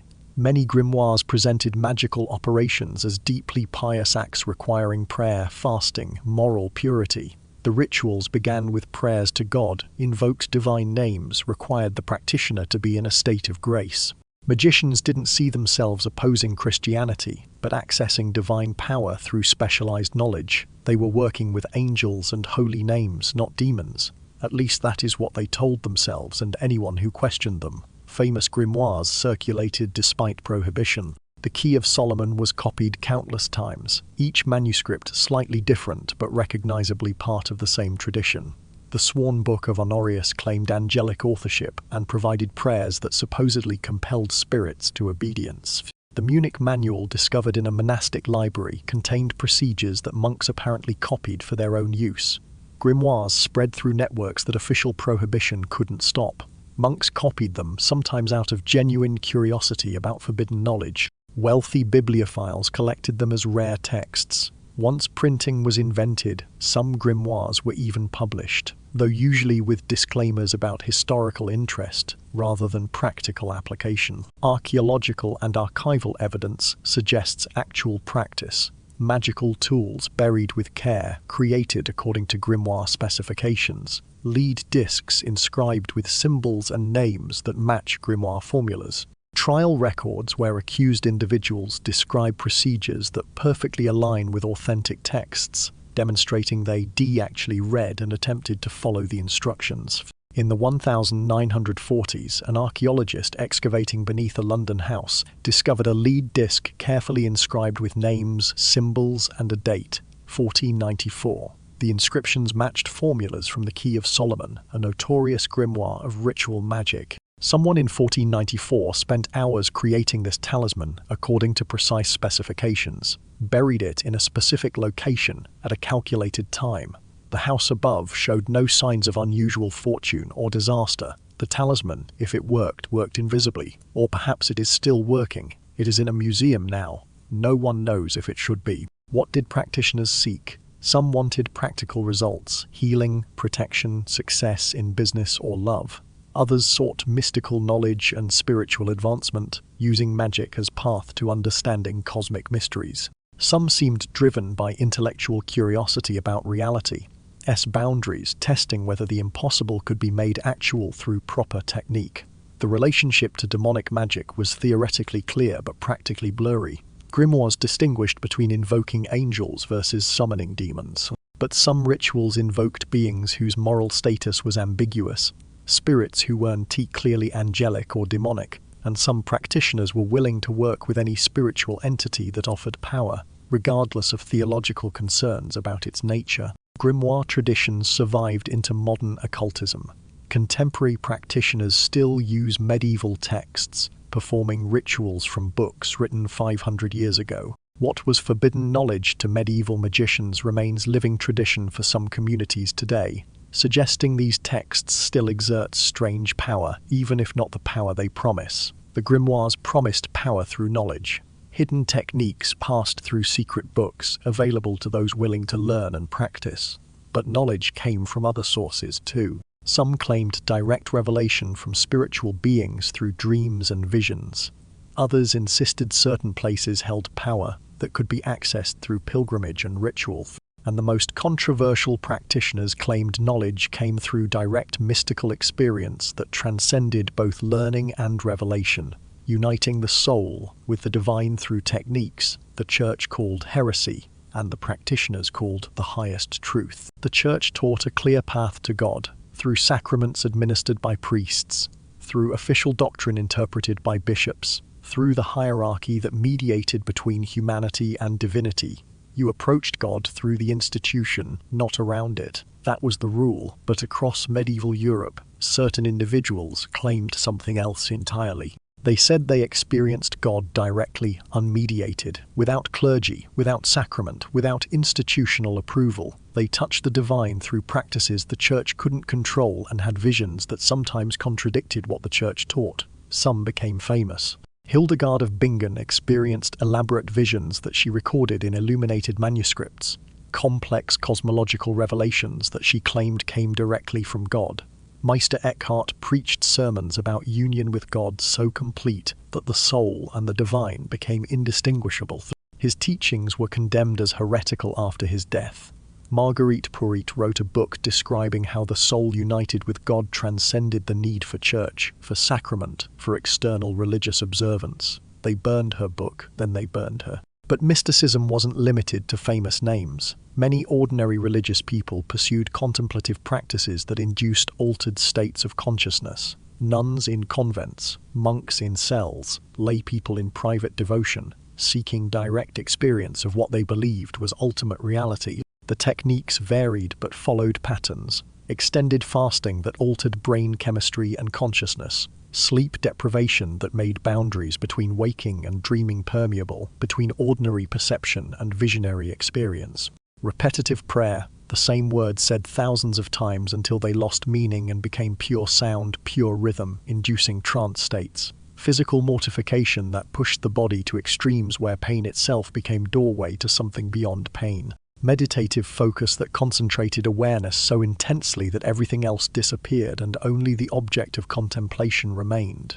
They described what happened in remarkably consistent ways. Visions of divine light so bright it made ordinary vision seem like darkness. Feelings of union with God where the boundary between self and divine dissolved completely. Out-of-body experiences where consciousness seemed to leave the physical form and travel through spiritual realms. Periods of complete absorption where self-awareness vanished and something else took its place. And sometimes revelations, direct transmission of knowledge or instruction that mystics claimed came from God himself. The Church's response was inconsistent. Some mystics were recognized as saints, their visions accepted as genuine divine communication. Others were condemned as heretics, their experiences declared demonic deception or simple fraud. The difference often had less to do with the content of the mystical experience than with political factors, with whether the mystic supported or challenged existing power structures. Gender mattered enormously. Women mystics often gained authority through their visions that no other path could provide. In a world where women couldn't be priests, couldn't preach, couldn't hold official religious authority, mystical experience offered alternative legitimacy, but this made them vulnerable. Any woman claiming direct divine communication risked accusations of fraud, mental instability, or demonic possession. Some navigated this successfully, becoming powerful figures who advised popes and founded religious communities. Others were destroyed by it. The line between acceptable mysticism and heresy was dangerously thin. Many mystics came close to claiming they had become divine, that they had transcended sin, that their direct experience of God superseded church authority and official doctrine. Sophisticated mystics learned to frame their experiences carefully, to obtain approval from sympathetic clergy before speaking publicly, sometimes to deliberately obscure their more radical insights in language that could be read multiple ways. The phenomenology is striking. Some mystic descriptions sound remarkably similar to accounts from Buddhist meditation, Sufi mysticism, shamanic journeying, suggesting that regardless of theological framework, certain techniques produce similar altered states across cultures and traditions. In 1310, Marguerite Porete was burned at the stake in Paris for writing a book about mystical union with God. Before her execution, she was offered a chance to recant. She refused, not defiantly or dramatically. She simply stopped speaking. For 18 months of imprisonment and trial, she never said another word. She had written that the soul united with God transcended the need for external religious observance. Apparently, she had also transcended the need to defend herself to earthly authorities. Her silence was her final mystical act, and it terrified the church more than her book did. Mysticism represented alternative religious authority based on personal experience rather than institutional position. This was threatening precisely because it worked. People who heard mystics often found their descriptions more compelling than official doctrine. The mystics had touched something real, even if what that something was remains debated. Medieval Christianity taught explicitly that spiritual beings could communicate with humans. Angels delivered messages. Saints intervened in earthly affairs. The boundary between visible and invisible worlds was permeable, and communication across it was not just possible but expected under certain circumstances. But official doctrine carefully controlled who could claim such communication and what forms it could take. Only certain people, saints, prophets, those specially chosen by God, should receive divine messages. And those messages should align with church teaching, support ecclesiastical authority, confirm rather than challenge existing doctrine. Reality was messier. People across medieval society claimed ongoing communication with spiritual entities, not just famous saints whose visions became official doctrine, but ordinary individuals who casually mentioned consulting their guardian angel about everyday problems. Not just approved mystics, but people whose experiences were so strange they fit no authorized category. The specificity of many accounts is striking. Visionaries didn't report vague spiritual feelings. They described detailed conversations with entities they could identify precisely. What the being looked like, clothing features, whether it glowed or cast shadow, what it said, in what language, with what tone, how it appeared, gradually materializing or arriving instantly, how it departed, fading, vanishing, walking away into impossible distance. Joan of Arc heard voices that commanded her to save France. She could describe them: Saint Michael, Saint Catherine, Saint Margaret. She knew their voices, recognized them individually, received specific military and political instructions.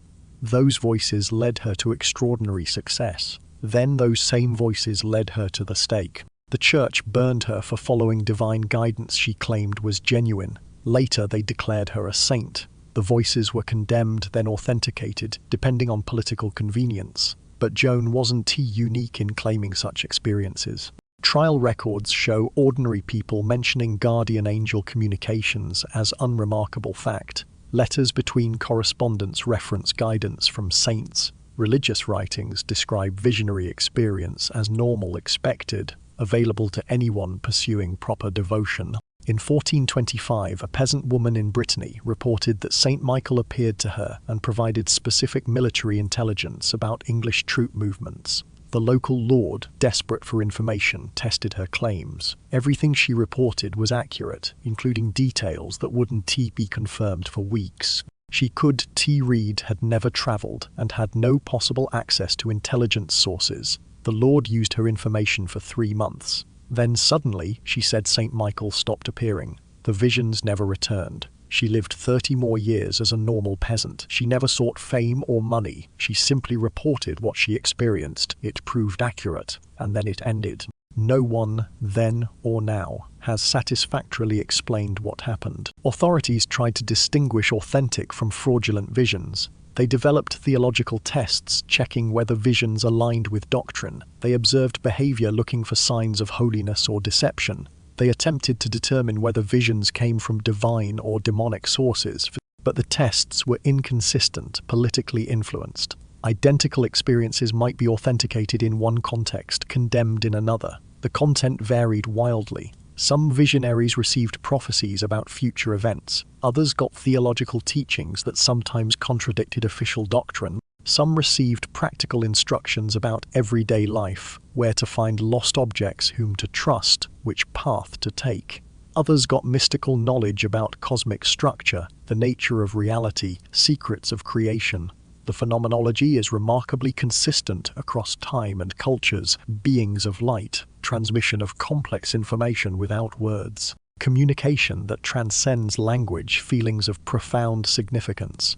These descriptions appear in medieval Christian visions, but also in mystical experiences from other traditions, in contemporary reports of consciousness, shifts, and altered states. What were these experiences? Psychological internal dialogues personified, hallucinations given form. Religious, genuine contact with spiritual beings operating according to rules we don't understand. Something else entirely that doesn't fit modern categories. Medieval people took these experiences as straightforwardly real. The question wasn't whether spiritual beings communicated with humans. The question was determining which communications came from divine versus demonic sources. Some claims were validated by events, prophecies that came true, information impossible to acquire through normal means, interventions that observers couldn't explain naturally. Whether these represent genuine anomalous experiences or coincidence and retrospective interpretation remains genuinely mysterious. Individual visionaries reported communication with spiritual entities, but some medieval experiences were collective. Entire communities witnessing the same phenomena, group visions that shaped historical events, and mass experiences that seemed to cross the boundary between subjective and objective reality. These collective visions reveal something profound about medieval consciousness and raise questions that remain relevant. When groups of people report experiencing the same impossible thing, what actually happened? When a single person reports experiencing something impossible, we have frameworks for understanding hallucination, delusion, fraud, misperception. We can explain it away. But when dozens or hundreds of people simultaneously report witnessing the same impossible event, those explanations struggle. And medieval records document such collective experiences extensively. These weren't isolated incidents. They were a recognized category of experience that happened regularly enough that authorities developed procedures for investigating them, that communities expected them during certain circumstances, that historians now have extensive documentation to analyze. The types varied. Marian apparitions where the Virgin Mary appeared to groups, sometimes delivering messages, sometimes simply manifesting as visible presence.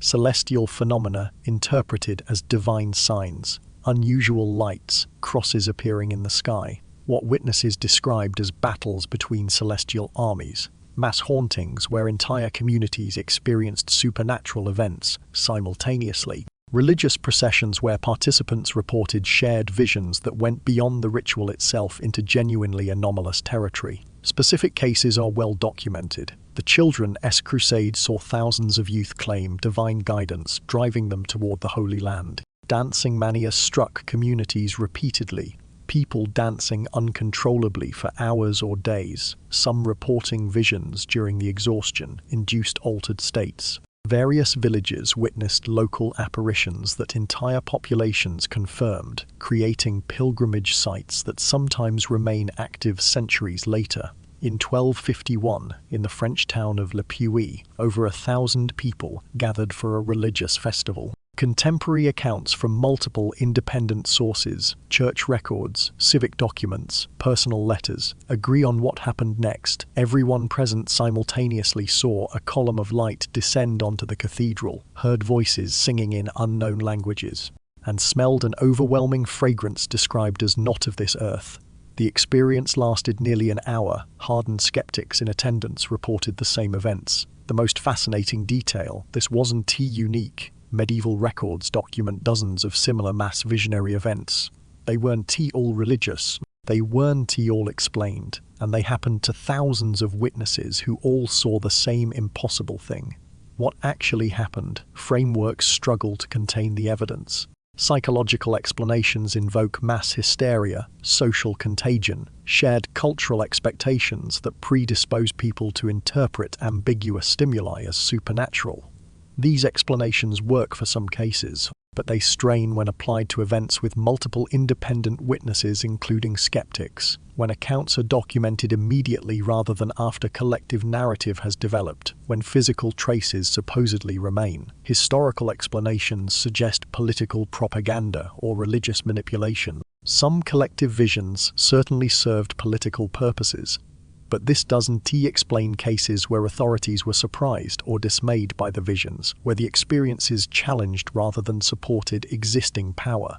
Collective visions often occurred during stress. Plagues, famines, wars, social upheaval seem to trigger shared visionary experiences. The psychological pressure of crisis might make communities susceptible to shared altered states, or crisis might thin whatever boundaries separate ordinary from extraordinary perception. These events functioned socially regardless of their metaphysical reality. They unified communities through shared experience. They validated religious beliefs through collective witness. They catalyzed social movements and migrations. They created lasting institutions and pilgrimage sites. Some cases included physical traces, miraculous healing springs that appeared during visions, images impressed on walls where none had existed, physical objects that witnesses claimed appeared during the experience.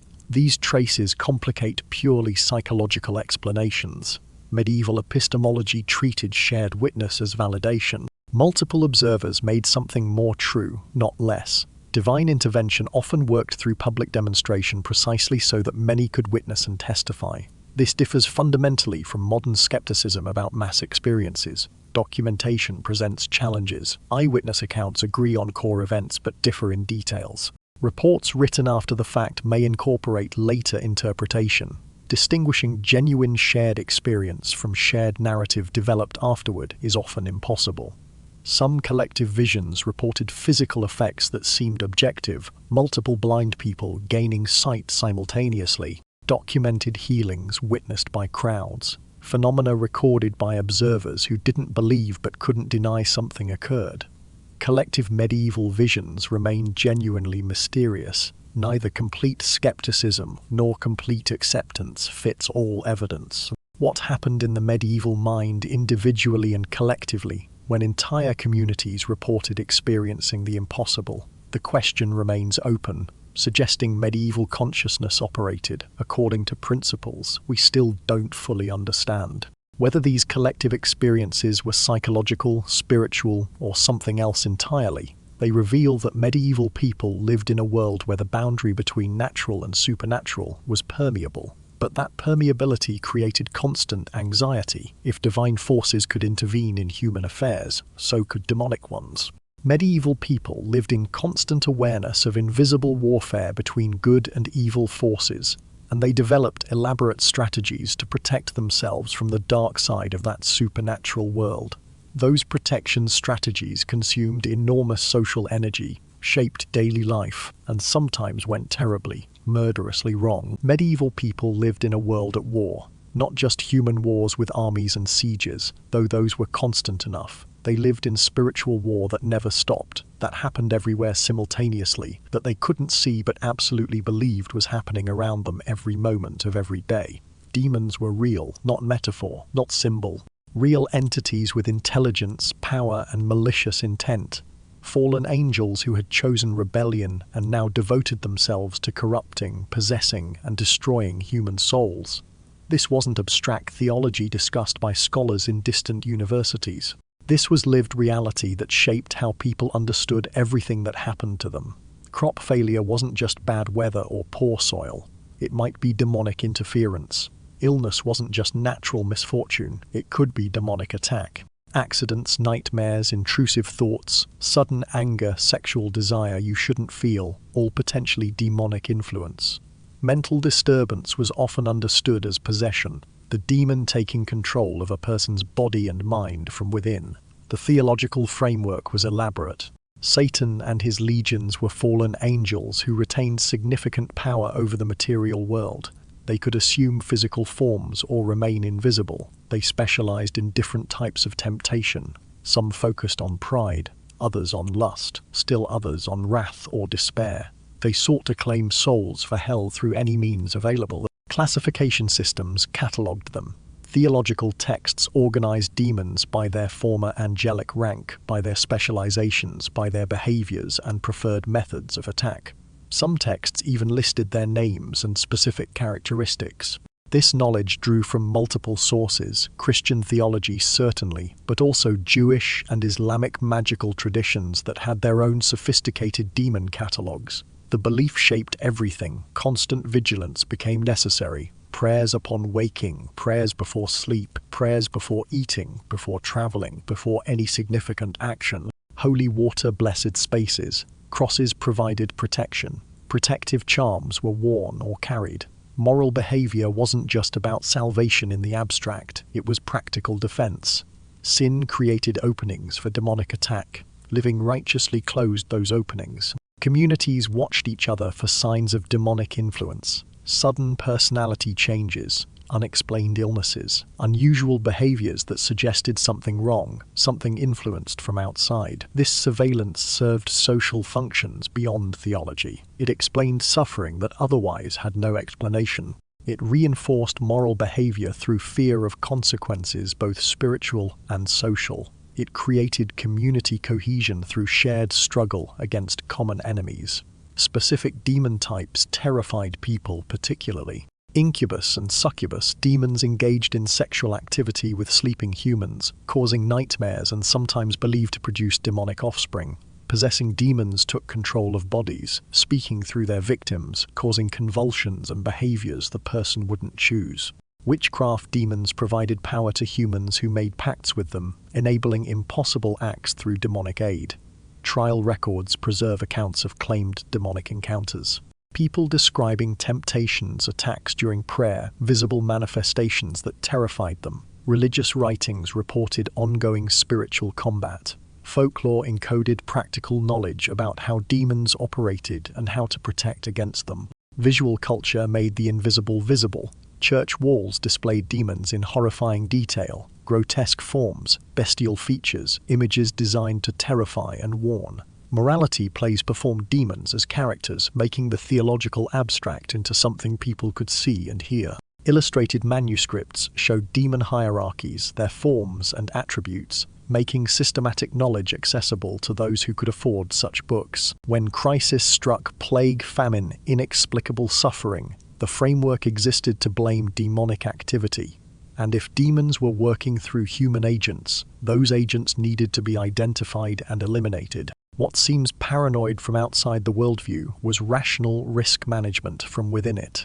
In 1487, 2 Dominican monks published a book called the Malleus Maleficarum, The Hammer of Witches. It became a bestseller, going through 14 editions before 1520. Modern readers know it as a handbook for witch hunting, a manual for persecution. But read it in context, and you realize something disturbing to contemporary readers. It wasn't a horror story. It was a risk assessment manual. It was occupational health and safety for a society that believed it was surrounded by invisible enemies who could corrupt anyone, anywhere, at any time.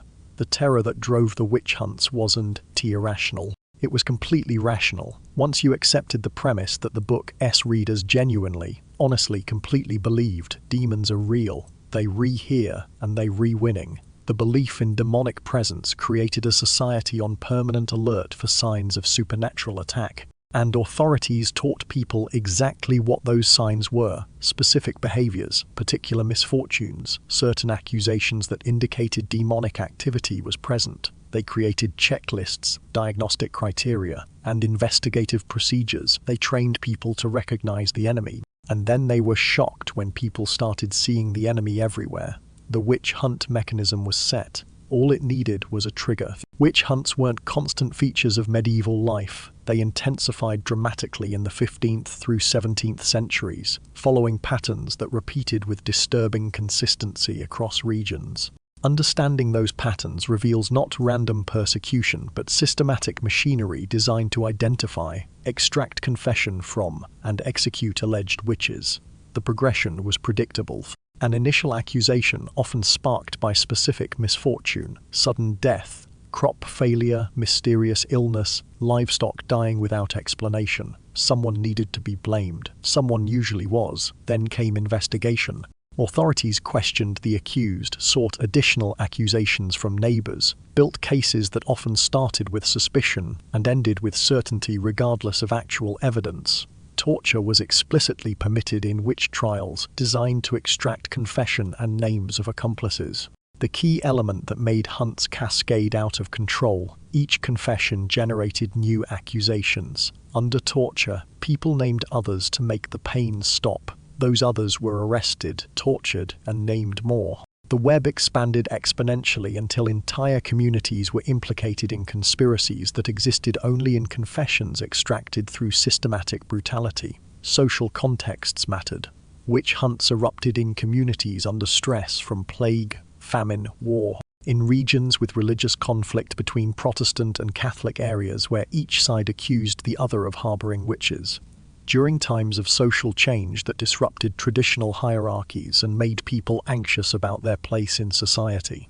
In places with weak central authority where local tensions could escalate without check from higher powers. The victims fit patterns. Approximately 75 to 80% were women, often elderly or socially marginal, people with reputations as healers or midwives who possessed knowledge that threatened medical establishment. Individuals involved in neighborhood conflicts where witchcraft accusation became weapon in personal disputes. Anyone who deviated from social norms, sometimes wealthy individuals whose property accusers wanted to seize. The accusations themselves were often impossible to defend against. Spectral evidence allowed victims to claim harm from the accused spirit rather than physical presence. How do you prove your spirit didn't attack someone? Witches' marks on the body, moles, birthmarks, any blemish, called prove guilt. Swimming tests and other ordeals were designed so that passing proved guilt as surely as failing did.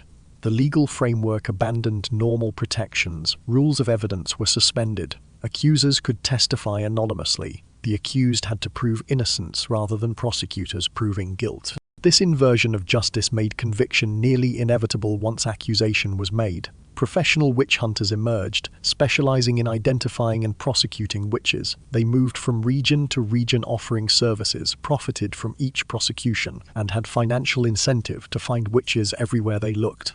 Their techniques were refined through practice-specific questions designed to elicit incriminating answers, torture calibrated to extract confession without causing immediate death. Scribes who embellished confessions to match expected narratives about demonic sabbaths and satanic pacts. In 1645, Matthew Hopkins was appointed Witchfinder General in England. In 2 years, he secured the executions of over 300 alleged witches, more than had been executed in the previous century. His methods were so effective, he published a manual teaching others his techniques.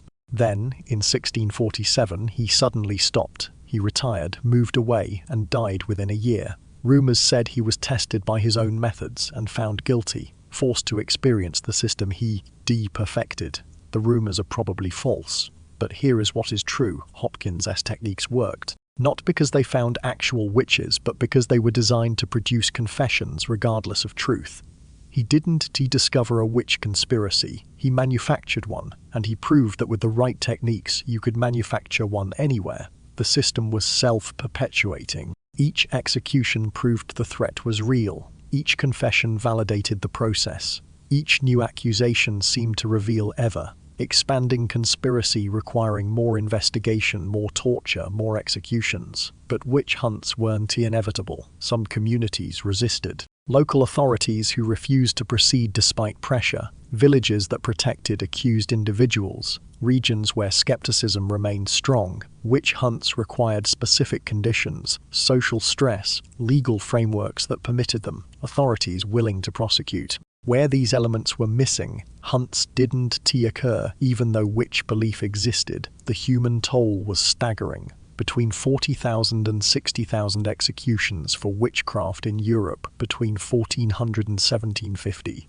Many more accused but not executed, tortured but released, killed by mobs without trial. Behind each number was a person, often a woman who knew traditional healing, an elderly person who lived alone, someone who made enemies in petty dispute, subject to society's most terrifying machinery of persecution. The witch hunt mechanism was terrifyingly effective at producing confessions and executions, but it ultimately failed at its stated goal, eliminating witchcraft, because even as authorities hunted witches, the practices they condemned as witchcraft continued throughout society. Folk magic, healing practices, and supernatural beliefs didn't disappear. They went deeper underground, became more carefully hidden, and sometimes adapted to the very persecution aimed at eliminating them.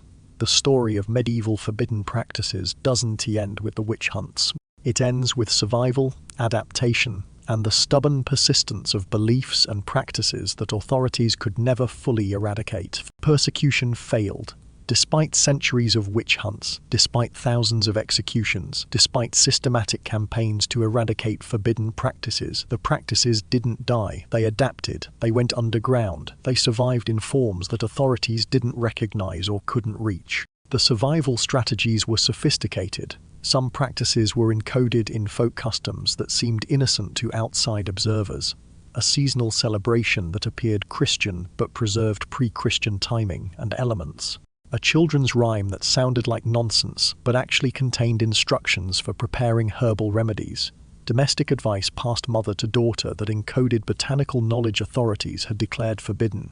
Knowledge transmission became selective and secretive. Instead of open teaching, practices were shared only with trusted recipients, usually within families. Instead of explicit instruction, learning happened through observation and participation. You didn't explain why you performed certain actions at threshold or hearth. You just did them, and your children watched and learned, and eventually they did them too without necessarily understanding the origins. Some practices were disguised as Christian. Healers attributed their knowledge to saints rather than older sources. Protective rituals invoked Mary and angels while maintaining structures and gestures that predated Christianity. The boundaries between Christian and pre-Christian blurred until practitioners themselves couldn't separate them and didn't see any need to try. Geographical isolation helped. Valleys and mountain regions where authorities had limited reach. Islands where traditional practices continued with less disruption. These pockets of survival became sources for later revival when scholars finally started documenting folk traditions before they disappeared entirely. Many practices survived in fragmented form, individual techniques divorced from their original contexts. Beliefs preserved because they were useful even when origins were forgotten. A woman might perform a specific action before traveling without knowing it was part of a protection ritual condemned as witchcraft 3 centuries earlier. She just knew grandmothers had always done it, and that was reason enough to continue. Much of what survived was genuinely practical. Medical treatments that actually worked. Modern analysis sometimes validates traditional remedies that were dismissed as superstition. Agricultural techniques adapted to local conditions through generations of observations. Weather prediction based on accumulated knowledge that predated and sometimes exceeded official meteorology. Psychological insights embedded in folk wisdom about human behavior and community management. Folk healing continued in rural areas despite persecution. Healers learned to be more careful to attribute their knowledge to acceptable sources to avoid drawing attention. But the knowledge persisted because communities needed it. Official medicine was expensive, often ineffective, frequently unavailable. Folk healers filled gaps that institutional medicine left open. Protective magic incorporated Christian elements while maintaining older structures. Household rituals adapted to survive scrutiny. Seasonal celebrations Christianized their surface while preserving ancient timing and essential practices beneath the new names. Modern rediscovery began with folklorists documenting traditions before they disappeared. Medical historians analyzing remedies and sometimes finding real pharmacological effects. Anthropologists tracing continuities between medieval practices and contemporary folk traditions in rural areas. Contemporary practitioners attempt revival and reconstruction. Most claims of unbroken lineage are probably spurious. Direct transmission through hidden covens is romantic fiction in most cases, but the practices themselves often have genuine historical roots, even when specific transmission stories are invented. Some medieval practices remain observable today. Folk healing in rural areas that never entirely modernized, protective actions incorporated into domestic routine, knocking on wood, throwing salt, small rituals people perform without thinking much about them. Seasonal celebrations maintaining elements whose origins most participants don't know. In 1998, an ethnographer studying Irish folk practice recorded a woman performing a protective ritual before her grandson traveled. She made the sign of the cross 3 times, spoke a prayer to Mary, and then quickly, almost furtively, poured milk at the doorstep and drew a circle in the air with her finger. When asked about the last part, she said, "Oh, that is just something my grandmother did. It is nothing." But the researcher recognized the gestures from trial records of the 1650s, exactly matching descriptions of practices condemned as witchcraft. The woman had no idea what she was doing had any connection to the old ways. She just knew that grandmothers had been doing it for as long as anyone could remember, and that meant it probably worked. The tragedy is real. Sophisticated systems of traditional medicine lost, botanical knowledge destroyed, psychological insights forgotten, spiritual practices eradicated. The persecution succeeded in destroying much that was valuable, but the resilience is equally real. Despite everything, elements survived. Transformed, adapted, hidden, fragmented, but never entirely eliminated. The forbidden practices left traces that remain embedded in contemporary culture, often so normalized we don't recognize their origins. The medieval world's hidden practices didn't die. They just learned to hide better. The survival of forbidden medieval practices into the modern era proves something important. Ideas and practices that meet genuine human needs don't disappear easily, no matter how powerful the forces arrayed against them. This suggests we should ask a final question. Why do these practices still matter? Why should we care about what medieval people did in secret, believed in private, and risked their lives to continue? The answer reveals something essential about human nature and the relationship between authority and autonomy that remains relevant today. Every forbidden medieval practice we've explored followed a pattern. Authorities banned it, people continued doing it, official records claimed it didn't exist, and centuries later historians found evidence everywhere. The Catholic Church banned contraception, found in every medieval rubbish heap. Magic was impossible. Grimoires in noble libraries. Folk medicine was ignorant superstition, cures that actually worked. The pattern teaches us something crucial. Official statements about what doesn't exist are often the best evidence of what does. This principle doesn't apply only to the medieval past. It applies wherever power tries to determine reality. Studying forbidden practices reveals the gap between official narratives and lived reality in any society. What institutions claim is happening and what actually happens are often dramatically different.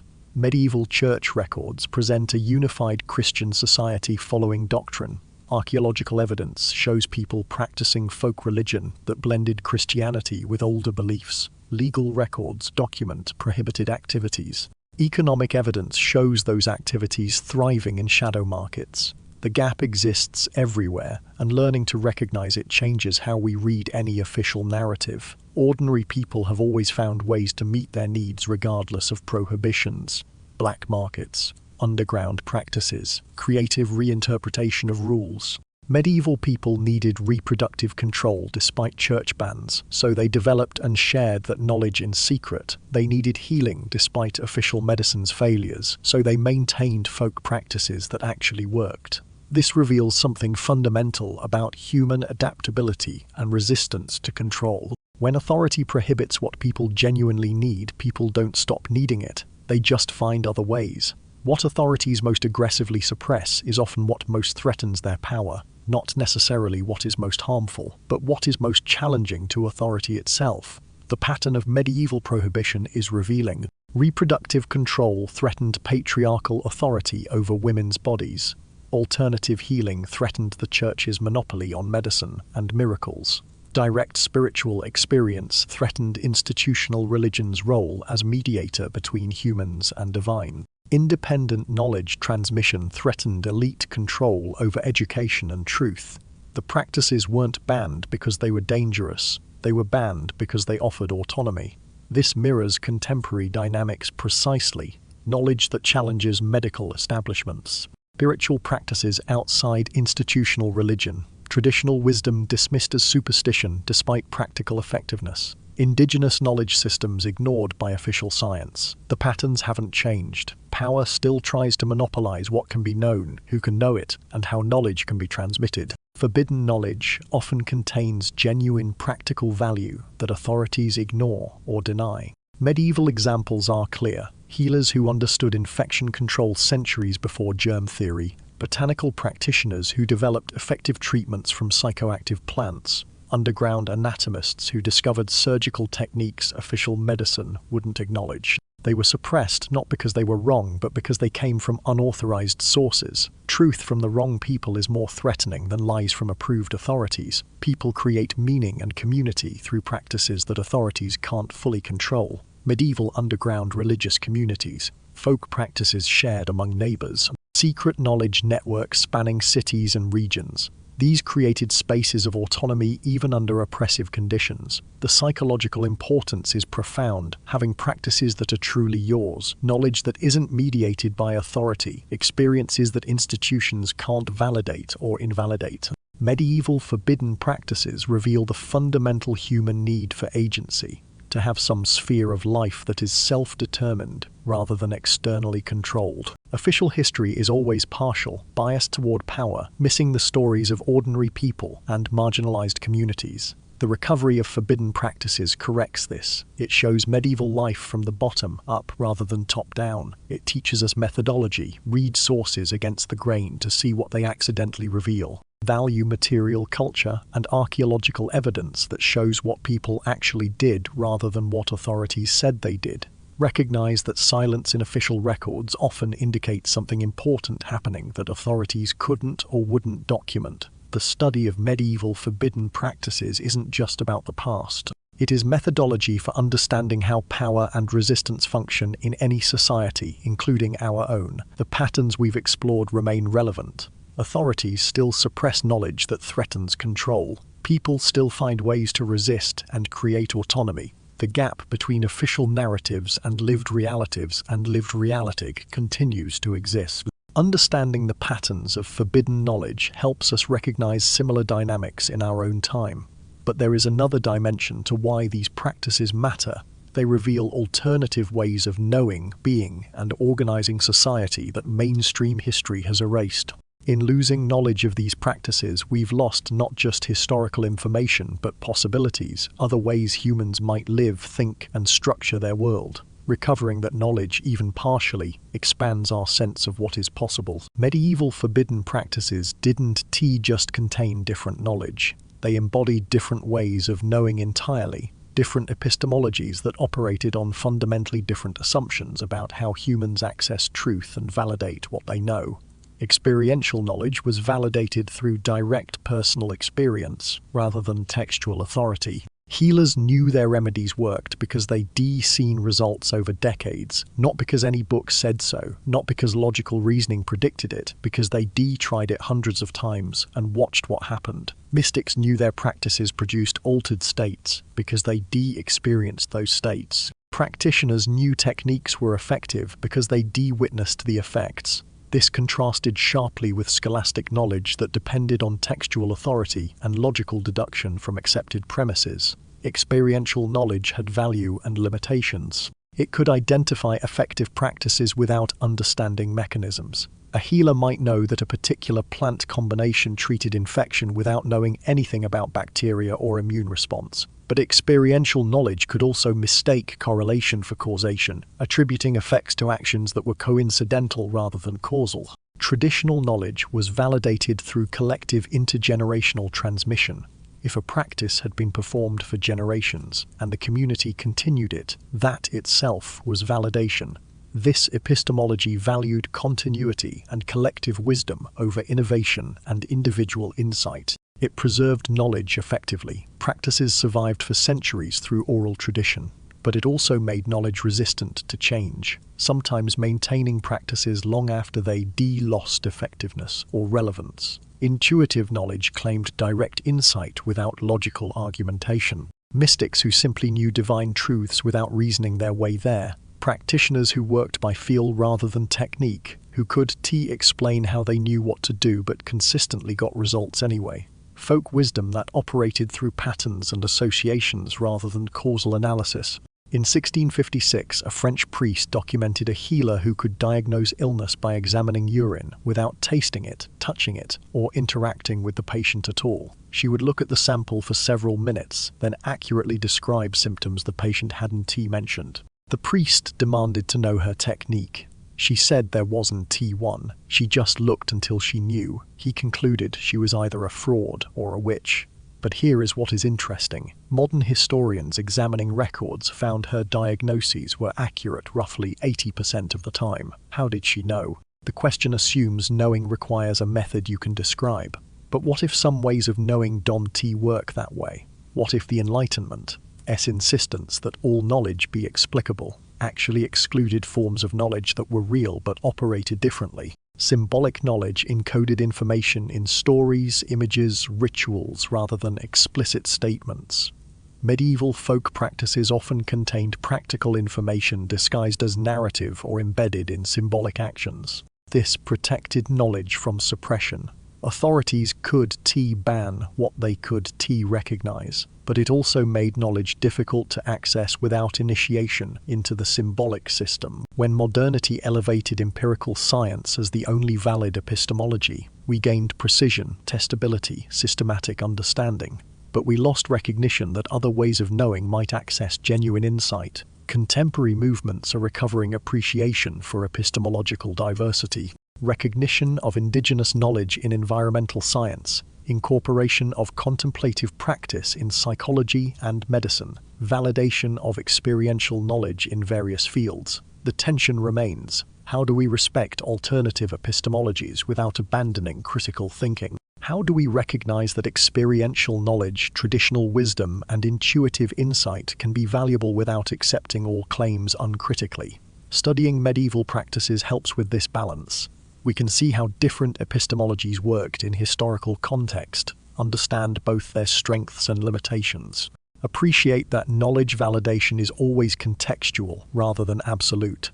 The forbidden practices we've explored offer epistemological diversity, models of how humans can know and validate knowledge differently from modern scientific empiricism. In losing these practices, we haven't just lost specific techniques but entire frameworks for understanding reality. Recovering awareness of these frameworks expands our epistemological horizons and makes us more sophisticated thinkers about what knowledge is and how we access truth. Medieval forbidden practices offer alternative epistemologies that expand our understanding of how knowledge can function. But they offer something equally important: models of human communities organized around principles different from those that dominate modern society. They show us other ways humans have structured their relationships, managed resources, organized spirituality, and created meaning. And in showing us how things were done differently, they remind us that how we do things now isn't inevitable. It is just one choice among possibilities. The practices we've explored weren't just individual choices or isolated behaviors. They represented alternative ways of organizing social life around different values and priorities. They show us roads that history didn't take but might have, roads that might still be available. Medieval folk practices and underground religious communities operated on distributed knowledge and authority rather than centralized control. Knowledge lived in communities rather than institutions. Authority came from demonstrated skill rather than official position. Learning happened through apprenticeship and direct transmission rather than formal schooling. Healing knowledge was held by networks of women rather than university-trained physicians. Religious authority was based on mystical experience rather than ordination. Economic organization happened through personal networks rather than official guilds. Folk religion showed integration of spiritual and material life rather than separation into distinct spheres. Daily activities were spiritually significant. Spiritual practices had practical applications. The boundary between sacred and secular was permeable. When modernity insisted on separating religion from daily life, something was lost. The sense that ordinary activities could be meaningful, that practical knowledge could be spiritual, that the material world was alive with significance beyond utility. The existence of sustained heresies, folk practices, and underground traditions, despite persecution, shows humans consistently resisting pressure toward uniformity. They created and maintained multiple paths to truth, rather than accepting single orthodoxy. What might society look like if it embraced rather than suppressed diversity of practice and belief? Many forbidden practices were explicitly communal. Gatherings that strengthened social bonds, knowledge sharing rather than hoarding, practices designed to benefit entire communities rather than individuals. Capitalism and individualism have displaced these communal orientations. What was lost in that displacement? These aren't romanticized fantasies. Medieval society had tremendous suffering, oppression, inequality. We're not proposing simple return to the past. But within the cracks of that oppressive system, forbidden practices show humans creating spaces with different organizing principles, and contemporary movements draw on similar principles: decentralized networks, distributed knowledge systems, integration of work and meaning, communal organization, resistance to monopolistic control. Studying medieval alternatives helps us imagine current alternatives, not by copying the past, but by recognizing that human social organization has been more diverse than modern institutions suggest. The roads not taken historically might still be available as future paths. In 1484, when the Malleus Maleficarum was published, launching the intensive phase of witch hunting, the practices it targeted, folk healing, midwifery, traditional rituals, women's knowledge networks, had existed for thousands of years. By 1750, when the witch hunts finally ended, those practices still existed, transformed, hidden, adapted, but undeniably present. Centuries of persecution, tens of thousands of executions, the full weight of church and state authority, and they could eliminate what they targeted. Because here is what authorities never understood. You can kill practices that meet genuine human needs. You can suppress them, drive them underground, make them dangerous to practice, but you can eliminate the needs they fulfill. The forbidden practices survived because they were necessary. That is why they matter. That is why we're still talking about them, and that is why, if you look carefully, you can still find their descendants today. Every forbidden practice we've explored existed because someone valued it enough to risk continuing it despite prohibition. People died rather than abandon their practices. Knowledge was preserved through tremendous hardship. Communities maintained traditions despite centuries of persecution. This reveals something profound. These practices met genuine human needs that official systems didn't fulfill. They mattered enough to defend. The fact that they were forbidden shows how threatening they were to power. The fact that they survived shows how essential they were to people. In recovering knowledge of these practices, we not just learning history, we recovering possibilities. We remembering that humans have organized their lives, communities, and understanding of reality in many ways. And if we could do it differently then, we can do it differently now.